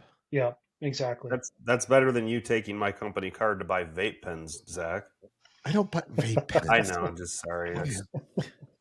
Vape pens. That's crazy. You know what that stuff does to your lungs? I just think like you having someone who works for you that actually cares or has that much ownership and gratitude. Yeah. gives you a lot of confidence, backbone to move forward and say, hey, I'm scaling around the right people too. Yep. Yep. Because that's such a huge, well, that is like, I wouldn't even say Yeah. that's a huge part of it. That's almost all of it. You know, you Yeah. need the resources, but the right people is everything. Well, yeah, the right people are everything, and that's another like that is a hill that I would die on. And when it comes to business, is when I hired him, he didn't know how to back up a trailer, and we have a truck and trailer setup. But he's a great, incredible guy. He fits with our culture. He aligns with our values. And he tell me all the time, like, I can teach you how to back up a trailer, like I can't teach you how to be a good person, right? Right. Like you have to make that 100%. decision. And so, yeah, he was. I mean, it was one of the best decisions we made as a company was bringing him on board because he's been absolutely incredible. Yeah, because you have to be somewhat of a mentor, that person, like it or Mhm. not. And even if it's the right person and they just don't have the level of like wisdom or maturity yet, it's so much effort, you know. And I'm not Yeah, saying that's a bad thing, but man, I'll tell you what, man, like just like for us having a lot of young guys that work in my industry, like the one day during the week I'll go into the store, like, dude, 4 hours of it is literally like mentor slash, you know, stuff in my world. At my age, I'm more like, let's just shut up and get stuff done, guys. Like yeah, I I ain't here for a long time. I'm here for a profitable time, you know, yeah, and it's an energy. You have to put energy into it, and yeah, just like any relationship, it's like it's not like you just put energy and it's good. It has to yeah. be constant, nonstop, just like fitness. Like you don't just get a six pack and stop Right. working out. You don't just get a gem of a person and just like leave them in the dust, right? All of a sudden, this person has to be like at your hip for part of the day to some extent. Mhm. So it's not a small task, but it is rewarding if you have like him doing something like that can make it all worth it because you're like, holy crap, he gets it, right? So Yep, you know that's he's it. going to like make the right decisions and be empowered to do that without Yep, you having a differentiation of opinion on it. yep, yeah, that's exactly it. Um, yeah, so we're fortunate to have him, and it's like you said. I mean, it is at the hip for a little bit, but you gain trust in each other, gain trust in him, and if I don't let go a little bit, let him make decisions, like that buy-in is going to fade out eventually too, right? So it's Yeah, another and you won't be able to run the business because you'll be operating everything and you won't be able to right. scale. You're so far ahead of your. I don't care if this doesn't mean anything to you coming from me because I'm no one, but like you're just I've seen a lot of businesses. I've known a lot of business owners. I've been in business a fair amount of. You're so mentally beyond on top and ahead of it with that mentality that it's like then all you have to do is plan right to scale. You don't have to Mm, like hope and pray. Like I mean, yeah. that is the way. You just stated the way. So I hope people listening kind of take that to heart to some extent because I only know that because I know many people myself at times also who've done it the wrong way, have failed Mm, at it, and like if you fail at it, it's usually the opposite. yeah. Yeah. So you like how long have you been hauling? 2 years. Okay, 2 years and you're already letting go, not letting go, I'll say empowering Hmm. your project manager to be that person. You are so far ahead. Thank you. It does mean a lot, and I appreciate it. I don't take that lightly, so I appreciate you sharing that. That's so hard to do Yeah. because okay, we're entrepreneurs. Like if you're called to create and build, like it is your baby for so long, right? It, Mm, it, it can be your baby for a year or 10 years or forever, but the people that become true entrepreneurs of scale, not just like successful 1099 people, which by the way, those people kick butt, right? Like totally. skilled tradesmen, electrician, plumbing, HVAC, those guys are killing it, right? Hmm. But in terms of being someone to scale, like to be able to do that already that early on to empower the right people means that that's going to happen for you, Yeah. which is awesome. Yeah. No, I appreciate that a ton. Yeah, it's I I think we learn it.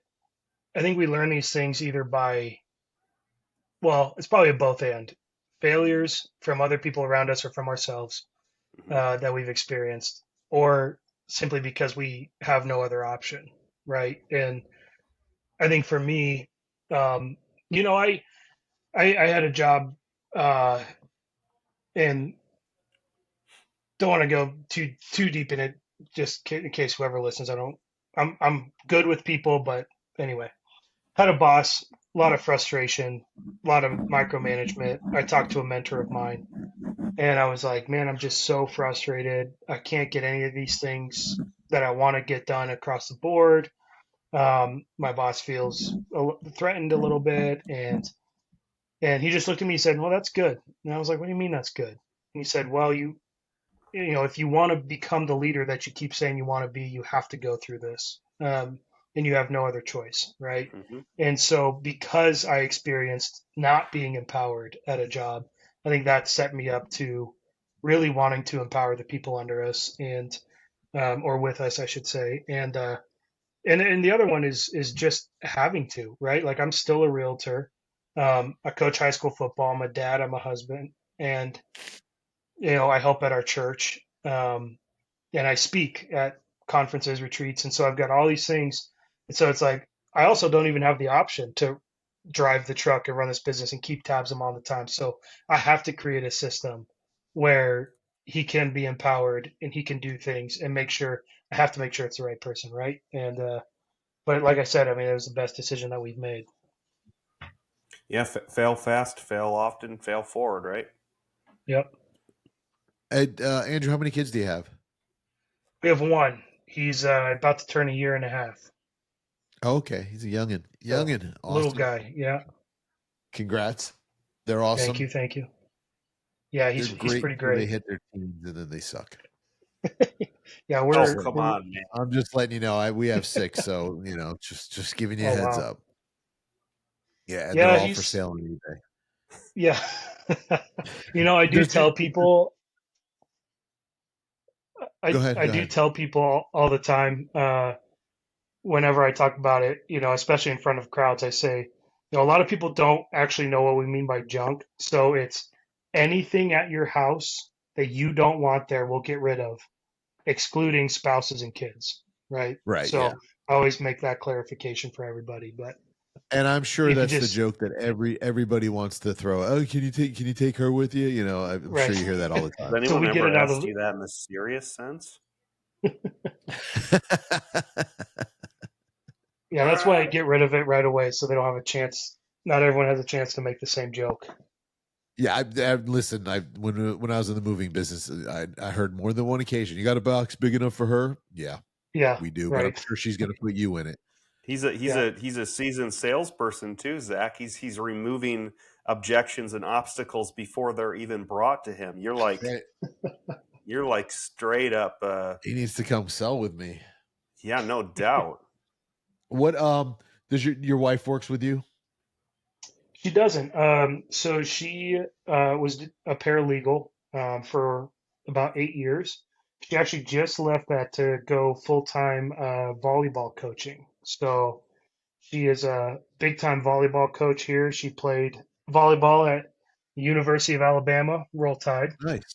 Yep. And so she's a head coach at a high school out here, and then she coaches at a club and does private lessons and all that. So full in on the volleyball world.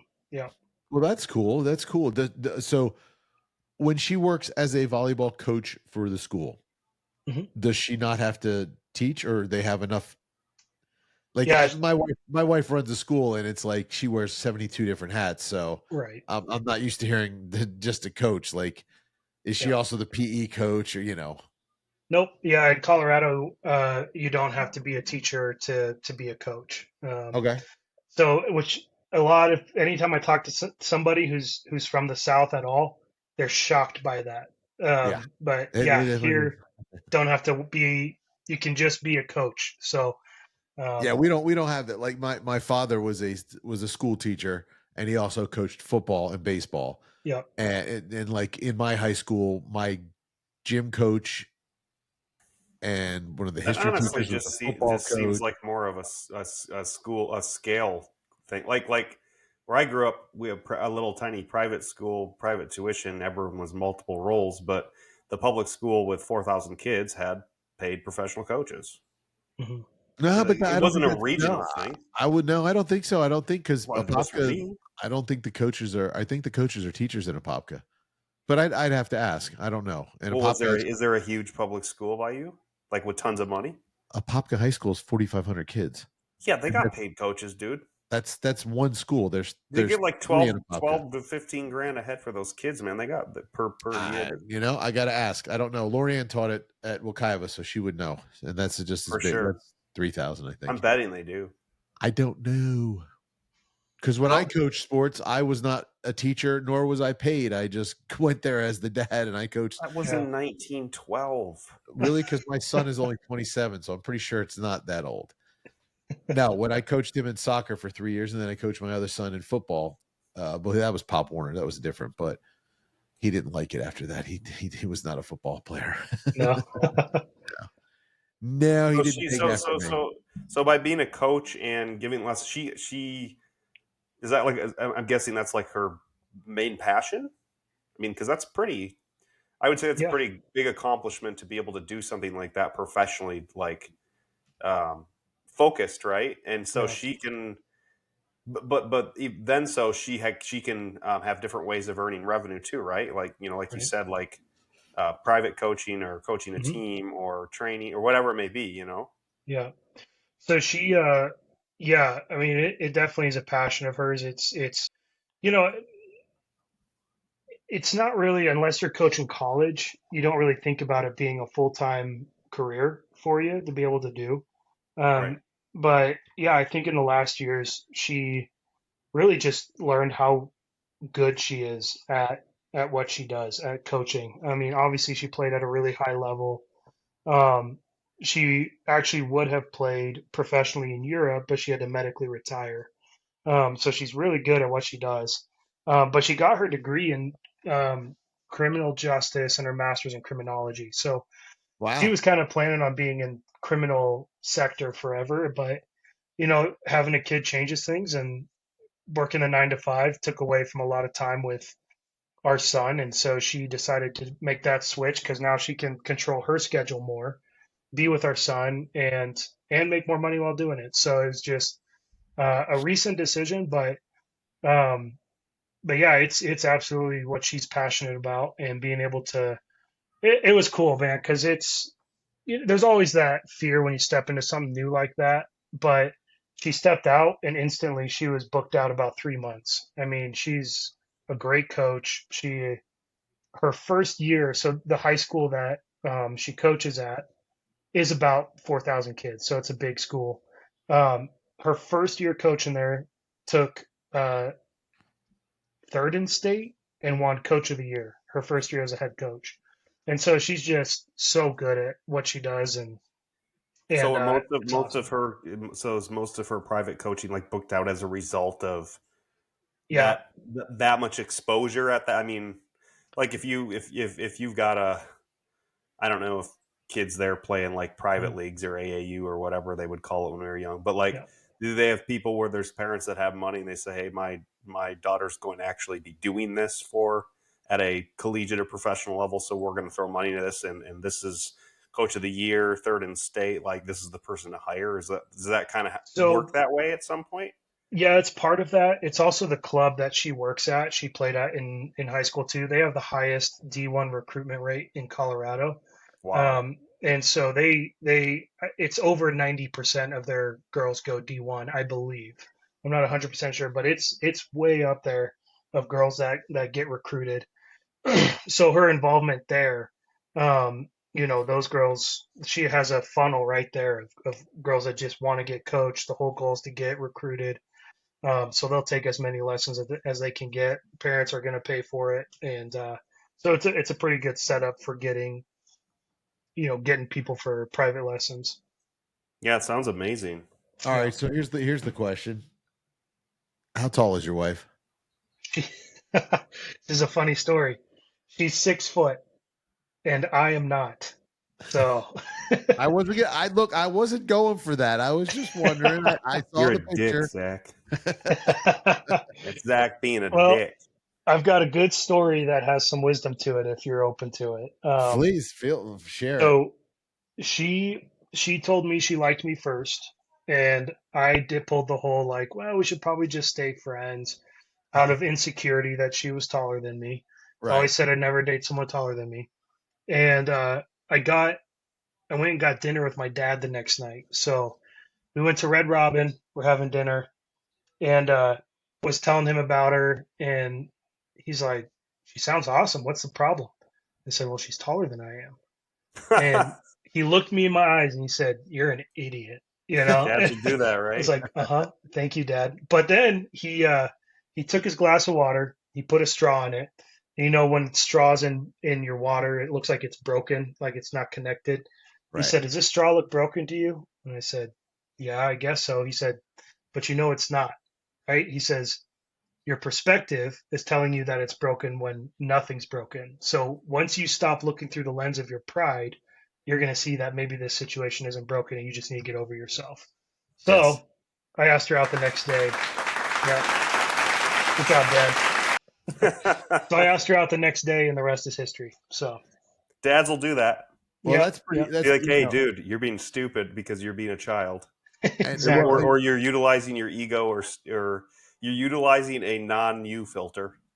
Right. And you're like, funny story though about and then they're that. like, you were right. I I date I dated and married. Most of the girls have always been tall. I don't not that I have anything against short people at all. Matter of fact, I think short tall doesn't matter to me. But most of the girls who date me, because I'm tall, I'm 6'2", Okay. and I dated a girl who was 5'11", and she would put on heels, and I was like, all right, now now we're eye to eye. I don't know, that was a little much. And I actually did go on a date. She was a volleyball player, and I went on a date with a girl and she was 6 foot. And you're right. It's a little intimidating. It didn't make me feel insecure. It just was like, wow, that's a big Yeah. girl. Like, she's tall. Like, wow, Yeah. you know what the weather's like up here. Okay, cool. Right. It's funny too, because I mean, obviously we're at the point like we don't care, and so I'm 5'9", she's 6 foot, and she Right. still wears heels, and so I'm just like, whatever. Here we are, It we're is what it is. I better rocking with it. go get my lifts and my cowboy boots. No, I'm That's kidding. it. Yeah, stick some extra socks in there. You're Yeah. gonna be like Tom Cruise with them specialty Yeah. lift Right. shoes, right? Right. So he never looks short. Yep. No, I just happened to see the picture. And did you guys do that on purpose? Your Wait. Facebook picture, the way you were posing, Oh yeah. Yeah. because I'm Which like, picture? Which picture? the one the profile. She's like it almost looks like she's standing on a hill, but she's not. Uh, Not really. I think you're seeing things weird. Oh, whatever. I'm gonna put you on mute. Then you'll You're be such a hearing nothing. dick. that's So, awesome. so what? All right. So you've got your real estate, you've got your junk hauling, Hmm. you've done ministry, Yep. you've done not for profit. What's your end game? What's your goals? What do you want to do? Yeah. Where do you see yourself? Yeah. That's a great question.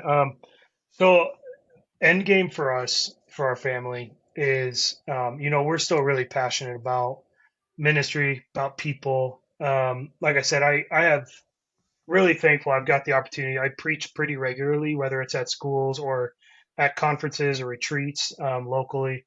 And Right. so um, the end goal for us is to be able to do ministry, do what we feel like we've been called to do, and not have to take a paycheck for it, and just do it because we're called to do it. And so one of my Let's go. dreams since leaving ministry was to be able to uh, do ministry, nonprofit, full time, take whatever money would have been paid to us, and just give it back and just roll it into whether it's the kingdom, back into helping people, and that's our end goal. That's why we want to build income outside of that to just do the things that we're passionate about, whether it's her coaching, us doing ministry, us being able to help people. So it's cool to see it start to happen. We're at a point where when I do speak locally, I don't charge.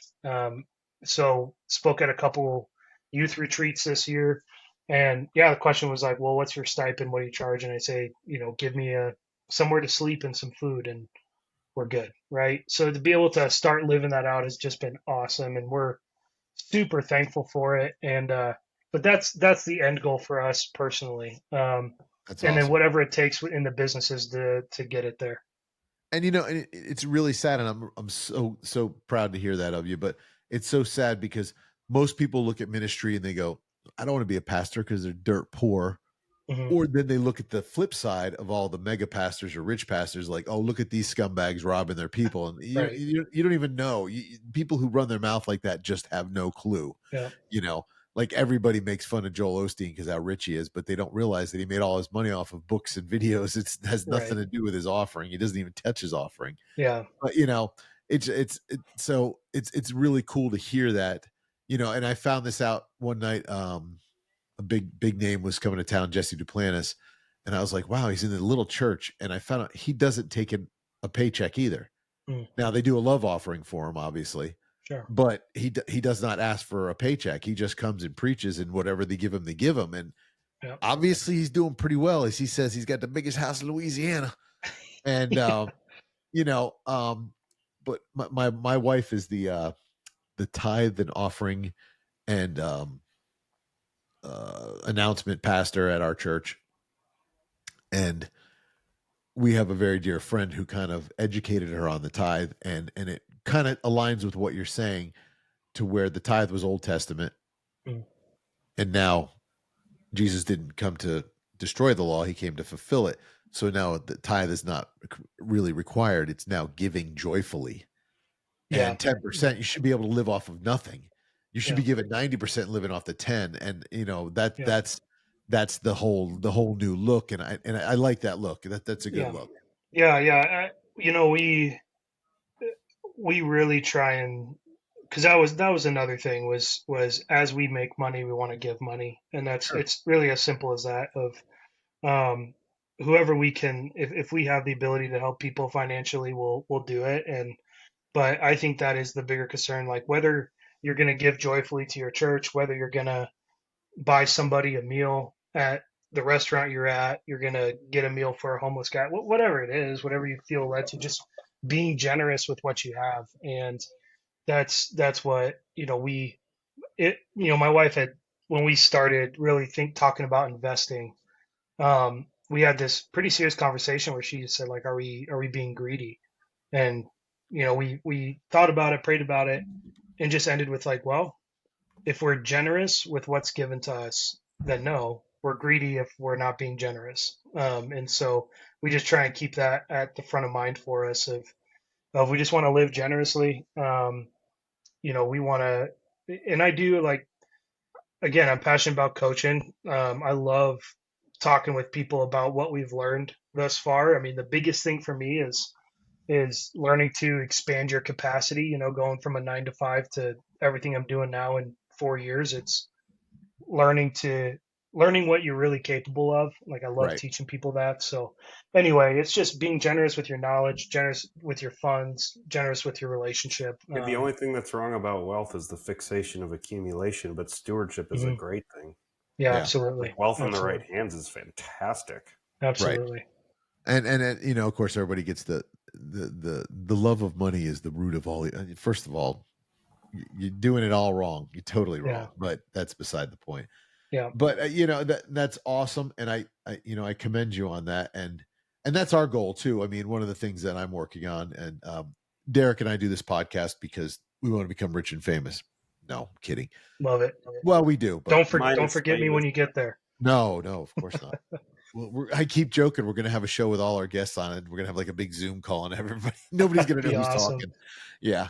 No. But one of I'm working on doing another podcast where I'm going to be coaching, and Cool. that's my passion is to help teach people. Just be motivating and uplifting and just get people out of the muck and mire of today's world. I mean, there's days I really, if I didn't need social media because I use it for the platform and to stay in touch with some people, if I didn't need my cell phone, I would probably get rid of this thing, Yeah. but it's now part of life. Man, life was so much better. Now you're a lot younger than I am, but It was better before. dude, I would Saturday morning I do my yard work for my dad, and then me and my friend would be on our bikes and be gone My parents didn't know where we were. There was no cell phones. There was no tracking. Life was We just pretty went much and did. incredible till about, I would say, like real life versus technology, probably till about 2000s. 2010 is Mhm. when Okay. between social media, technology, everything dominated, like took over, right? I mean, it was available for 10 years prior, 15 years prior, but like that's when everything became. I was gonna say I've been on Facebook since inception. I think that was 2006. No, it's like 03 or 04, dude. Well, that was when I was in the colleges, but then it Right. That's became, when we had it. That's when it was amazing. Like I that's didn't when it go was. to college. Sorry. That's when it was a tool and had good uses. Wink, You're a wink. tool. But um, I saw it change kind of when like the saturation point came where it's almost like instead of a tool anymore or a connection, it's almost like an isolator because it's encouraging Mhm. you to put your focus there as opposed to being present in the Yep. real life in the moment for what it is. That's where I felt it in my gut. Like before then, growing up without it was fantastic, but then having it as a teenager was cool because we had uses for it. But like you could put it down for 6 hours. I can't put this phone down for 16 minutes. Right. If we had it when I was a teenager, I'd probably still be in jail. I'm just saying. If they had video Yeah. cameras, oh boy. Yeah, that's true. We were able to get away with a lot more. That was amazing. I was driving through a neighborhood today, and they had one of Or the maybe not so community. much. We had one of the community parks in this neighborhood I was driving through, and it was really cool. There was kids playing soccer and basketball, and I was just like, "Holy crap! There's not a video game or a phone in sight. These kids are out having a Yep. blast." It just shocks you and puts you in awe, doesn't it? It did. It totally did. And so now, Andrew, you coach football. Is that Mhm. at a local high school? It is. It's actually at the same school my wife coaches volleyball. So we're fortunate enough to coach at the same school, which is fun. You O line or D line? Wide receivers. Oh, really? Yeah. Yeah. Yeah. Well, my buddy was the wide receiver coach for the Panthers. Oh, cool. Yeah. Yeah. Well, he Yeah. played No, I for them. was I was a running back in high school, running back in college, and played a little bit of slot receiver. So I Wait, coach wait. You receiver, you were a white boy running back? Come on now. and you know You what? should have been. You should have been a fullback or something. That's more like Yeah. it. I was short and fast back. Not anymore. Still short, not fast. But Right. Well, um, I was an outside linebacker. And okay. I was tall and very fast and very very low center of gravity, Yeah. and I had really good long arms and monster grip. And if I got you within 10 yards, you were done. Yeah. And then it was over. And now if I get you within a half a yard, that's about it because I ain't running anymore. Right. If I'm No, running, then you better start running because something's yeah. going on. I was when I went to receiver in college, I switched my number to 83 for Wes Welker. Uh-huh. So another short, fast white guy, There you Little go. Yeah. inspiration. Now, One what of the college best. did you go to again? It's called Greenville University. It's a small school in Southern Illinois. Okay. Mhm. Yep. All right. Excellent. Yeah. Excellent. Well, So it was. do you have any websites and stuff you want people to go to? They can find you. Maybe do you need someone to donate to your not for profit? Or what are you looking for? How can we help you? Pitch Yeah, yourself. absolutely. Go ahead, pitch. Give me a what is it? An elevator pitch or whatever? Yeah, no, absolutely. Well, yeah, so our company is just everything is COS hauling. So coshauling.com. Our social medias are COS hauling. My personal, excuse me, definitely hop over there. It's just Andrew Perkett. So it's just my name.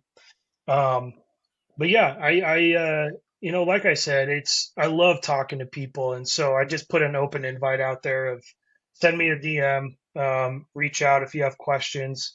The thing that I am the really the topic that I love right now. I'm working on a short ebook on it, and it's called "Cultivating Capacity," and it just talks about how essentially like we don't know our capacity until we push the limits and test it, and then our capacity will grow, and that there's a healthy way to do that. Before I did this, it was almost being busy was like demonized. in a sense, where it's like you shouldn't be busy. You shouldn't be busy. Right. But there's a healthy way to do it, and to actually, and even what we do now, people are like, how do you do all these things, right? And so I was like, well, I'm gonna write a short ebook and tell everyone how we do it. And it's just about, actually, the concept came when our son was born, because it was like I felt like I didn't have any more capacity for love. Like, Oh no, so that's with my there. wife, They're it was done. like, Yeah. man, I love my wife with my whole heart. I love her. I love her. And then she was pregnant, and I started just serving her how I could. I gave her foot rubs every night. I did this. That capacity expanded, right? And then my son was born, and then I had this whole new expansion of capacity for love for him, right?